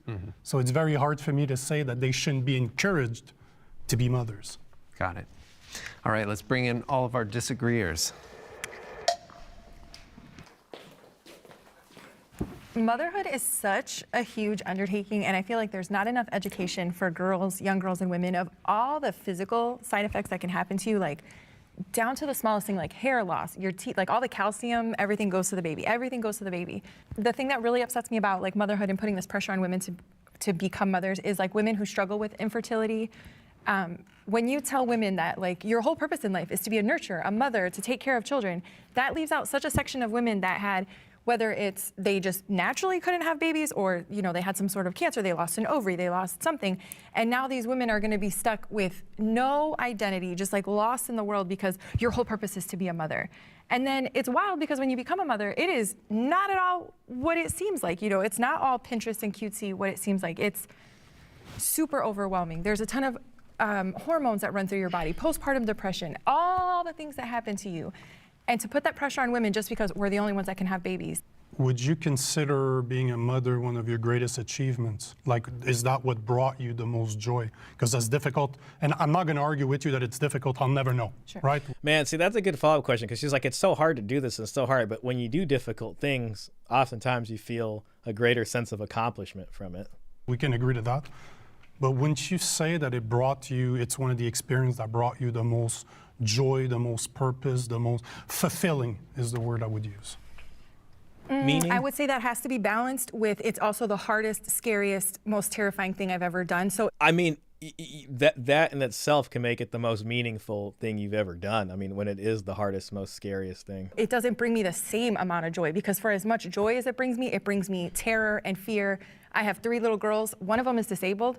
The incidence of, you know, offenses that happen to little girls that are disabled like her is super high. So while, yes, it does bring me joy and fulfillment, the amount of, you know, sleepless nights and stress and tears that it causes me it needs to be right up there in that conversation. You cannot talk about one without the other. I mean, she decided to become a mom 4 times over, so she's got 4 kids. There must be something about it that she finds good. I think it's important for women to become mothers, but I do think being a mother is important, but women should have the choice to indulge in motherhood. It shouldn't be like this thing that, you know. They do have the choice. Perpetuate this idea that women should always be mothers. But I do think women that choose to be mothers should be respected, and what they're doing is important. I think that most women that don't have children will regret it, but I've met enough, I said most, but I have met enough women that I don't see a nurturing bone in their body and are very self-centered that I don't think would benefit. Like, I don't think they could really be mothers and like raise the kids and put them first. So I think it depends on the person. This is very personal. Would you be comfortable sharing? Do you have your own ambitions to become a parent? Yeah, I want to be a mom. Can I just say, I'm actually friends with a few women who've had their ovaries removed because of some sort of illness or just disability. And they subscribe to the notion of simply just, you know, motherhood is important, but they can never be a mother. That has been a thing that they've accepted a long time ago. And that said, they don't vehemently hate children. They don't look down on anybody who has children. It was just something that isn't in the cards for them. I do think, however, that if we do agree that motherhood is important, I think we shouldn't look down on single moms. I think single motherhood is a very difficult thing, and I think the stigma against single moms is pretty negative. And kind of like what you said earlier, you know, like it's important for women to be moms. I think that also should apply to single moms as well. Exactly. I would disagree just because there are a lot of problems when you have kids that are coming from single mother homes. So I think you should be sexually responsible and only have kids with someone that is going to I know be a good people. dad. I know people who personally have had children with men who they thought were really good people, and then either it didn't work out, either they were a widow, or either something just happened to where they became a single mom. You don't know anybody's full story. Yeah, but at the same time, I mean, I think it's kind of obvious people choose probably not the best choice to do that kind of stuff with. So some accountability needs to be put on them, A lot of times women are getting pregnant from guys they're not even in real relationships with. Yep. Why are you blaming the mothers and not the men? What? See, it's like why not, why can't there be some blame on both of them? Shouldn't there be accountability on both? This went straight to just like, what about the men? And what about the practicing men? sexual responsibility. You have anything to say about that? I'm curious, Pearl, what's the point you're trying to make that most single mothers could have prevented being in that situation? Yeah. Okay. I'm a Just single like the mother. fathers couldn't have, kept it in their pants, right? So why can't you apply that same logic to women? I mean, and that woman couldn't have, kept her pants on? Like, what's the problem? Right? Men should be sexually responsible too. Okay. But at the end of the day, when there's an accidental pregnancy, women have the choice to get an abortion. Men don't have the choice to get a financial abortion. Not every woman has a choice. So women have more choice.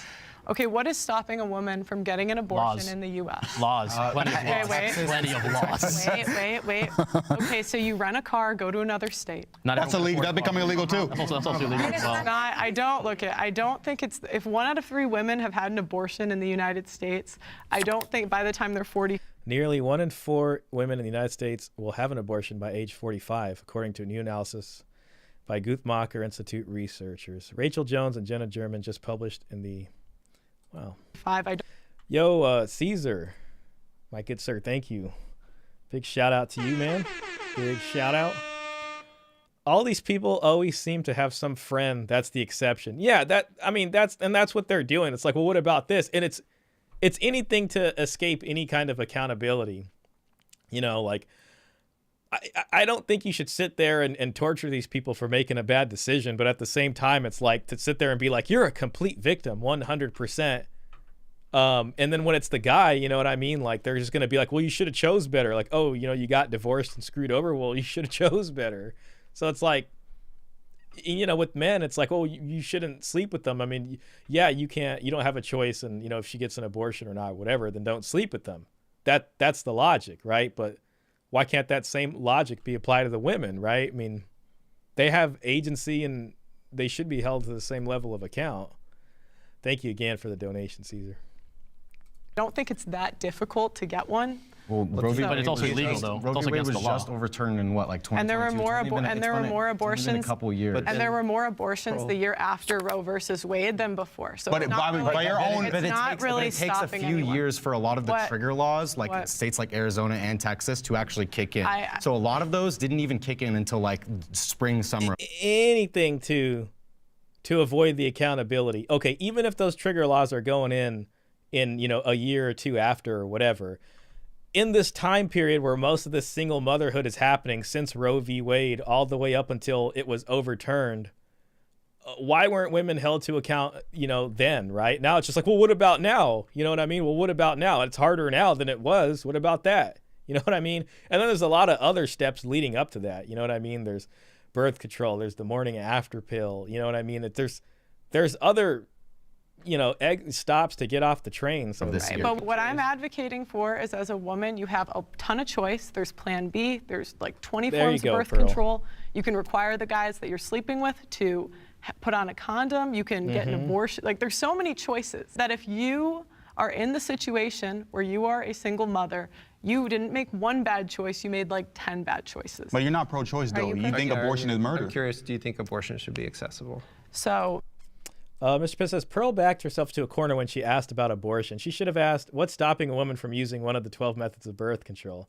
Yeah, that would have been a smarter way to do it, just because then it immediately triggered him into the sort of, Kamala Harris campaign situation there. I am pro-life. Aye. There we I'm go. pro-life. So, and that comes from because I have my parents, they got pregnant when they were teenagers, and they had the choice to abort my brother, and they ended up giving him up for adoption. And so I met my brother when I was 22, and he's like this awesome guy. He's married now with kids. How sad would it have been if I didn't get the opportunity to meet my brother and my mom didn't choose life? I don't have children, and I'm still deciding whether it's something I want, but I'm glad that now it's being framed more of a choice than as something you have to do. Like, I've loved hearing your experiences, because before, when it was like, I mean, my parents are both immigrants from Iran, and over there, like, it's just, there's no like, oh, what if, it's like something's wrong with you if you're not going to be a mom. And I'd much rather have the people that are parents are people who want to be parents, the people who have all the information and still say this is something I want to do, than something that you should do, otherwise you're not as much of a woman, right? And it's when we frame things as women are supposed to be nurturing, and then if you don't have anyone to nurture, what are you, like, not a woman now? So that's one of the reasons these like gender norms, I think, are not helpful. I also think we need to talk about the absolute hatred of like women who choose not to be mothers that I've seen online. I feel like we should all have like some respect for people who want to choose to do what with their lives as they choose. And I think we kind of got the gist of this. I don't know if we're missing out on anything big here, but I'd say we kind of got the gist of that. We'll look at some comments and then maybe wrap up.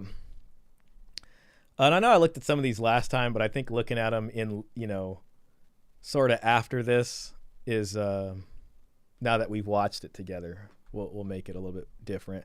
At this point, I just watched these to upset myself. It's got 14,000 likes. I don't know if I saw that comment.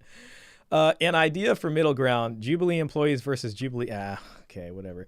Jubilee, please stop finding the fringiest, wackiest, weirdest representatives when you know dang well they don't represent the movement's perspectives. It completely ruins the purpose of the show. Yeah, that was pretty bad. Anyone saying men only want to see their children to spite their ex is a literal lunatic. Yeah, that woman really didn't say anything interesting the whole time. Jubilee, please, I need a Europeans versus Americans. Pearl is absolutely not a legitimate person to bring the discussion. I mean, I don't know. I think that Ariel guy takes the cake for that. In my opinion, it makes the other men activists look less legitimate. Okay. I mean, in this Pearl, this commenter right here is going to single Pearl out for that, but not the guy who is like the literal freaking plant. I want to see single dads versus single moms. That actually would be pretty interesting. Jubilee added an imposter and thought we didn't notice. Not only is Ariel, this is from a woman, not only is Ariel a feminist, he is the most aggressive feminist on set. Afro dude 1000% texts women grand rising queen every day. Ariel is really on the wrong side. He's 1000% a feminist. He took their side on everything. Ariel was a feminist spy sent to the men's side. Oh God, Ariel wanted to be on the show so bad, but all the feminist spots were filled. You got men's rights activist that doesn't believe in gender. Congratulations, Jubilee. You always know how to pick them. Men's rights and women's rights are not conflicting ideas and shouldn't be treated that way. Both sides have valid points. I think the audience got most of this, which is, that's pretty hopeful. God, yeah, that guy was really bad. This Saturday, I was going to react to an It's Complicated video. Let me get this grid that Mr. Pitt so graciously allowed us to use here. Thank you. But It's Complicated put out a video that red pill is blue pill. So that's definitely a title right there if I ever seen one. So we're going to react to that Saturday and see what that's about. I did watch it, and I think it's going to bring for some interesting discussion, as It's Complicated videos tend to do. So this is what I want to look at Saturday. And I want to do a giveaway because I got two of these books from Peter Wright, written by Peter Wright and Paul Elam, and Peter specifically sent this to me. I chat with them on Twitter, which is pretty cool. This is Red Pill Psychology. provides a new approach to men's mental health while rejecting the usual fare of the mainstream therapeutic industry. This is kind of on target for what we were talking about, especially on that therapy question. Its gendered assumptions, casual misandry, and default gynocentrism. The authors include a critique on modern sexual relations and offer positive suggestions for improving the well-being of men and boys. So that's a pretty promising book right there. Psychology for Men in a Gynocentric World.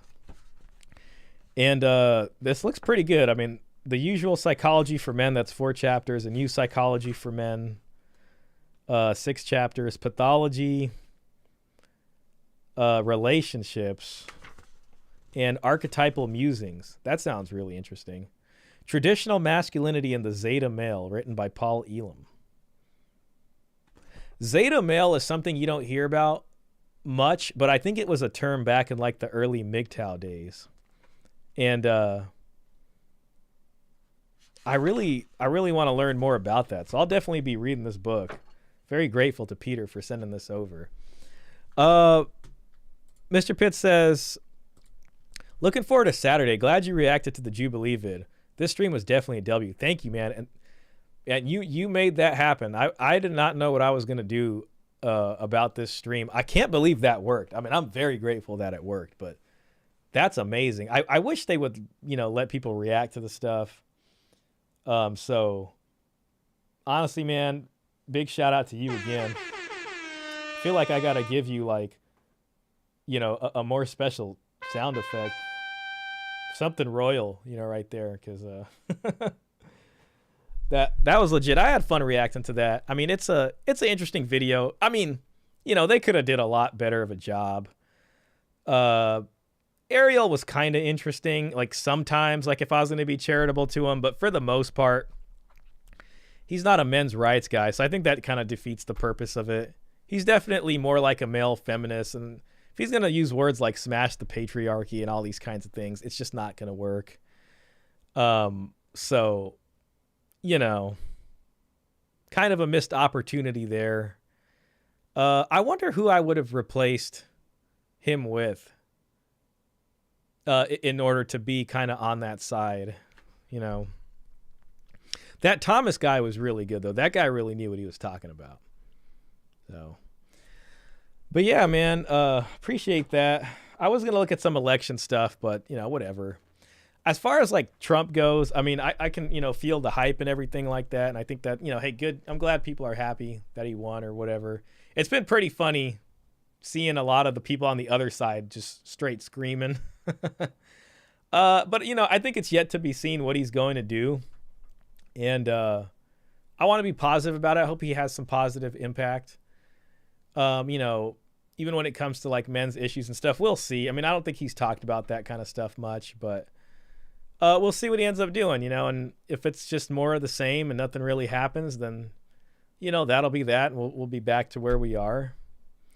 I tend to just get annoyed, with the whole, I'm tired of hype men. You know what I mean? There's just been so many hype men and just, can one person save us? I don't know, maybe, but we'll see what he does. So, there are a lot of people that I talked to that I didn't expect. People I know that really didn't like Trump in the beginning that were happy that he won, which is kind of interesting to me. So I think, it's no surprise that he won. And I don't think we're going to see any story about any election stealing or anything like that, because I think he just won so decisively at this point. So anyways, that was fun. I've been drinking a lot of buttermilk since I got home from Turkey. They drink buttermilk with like everything.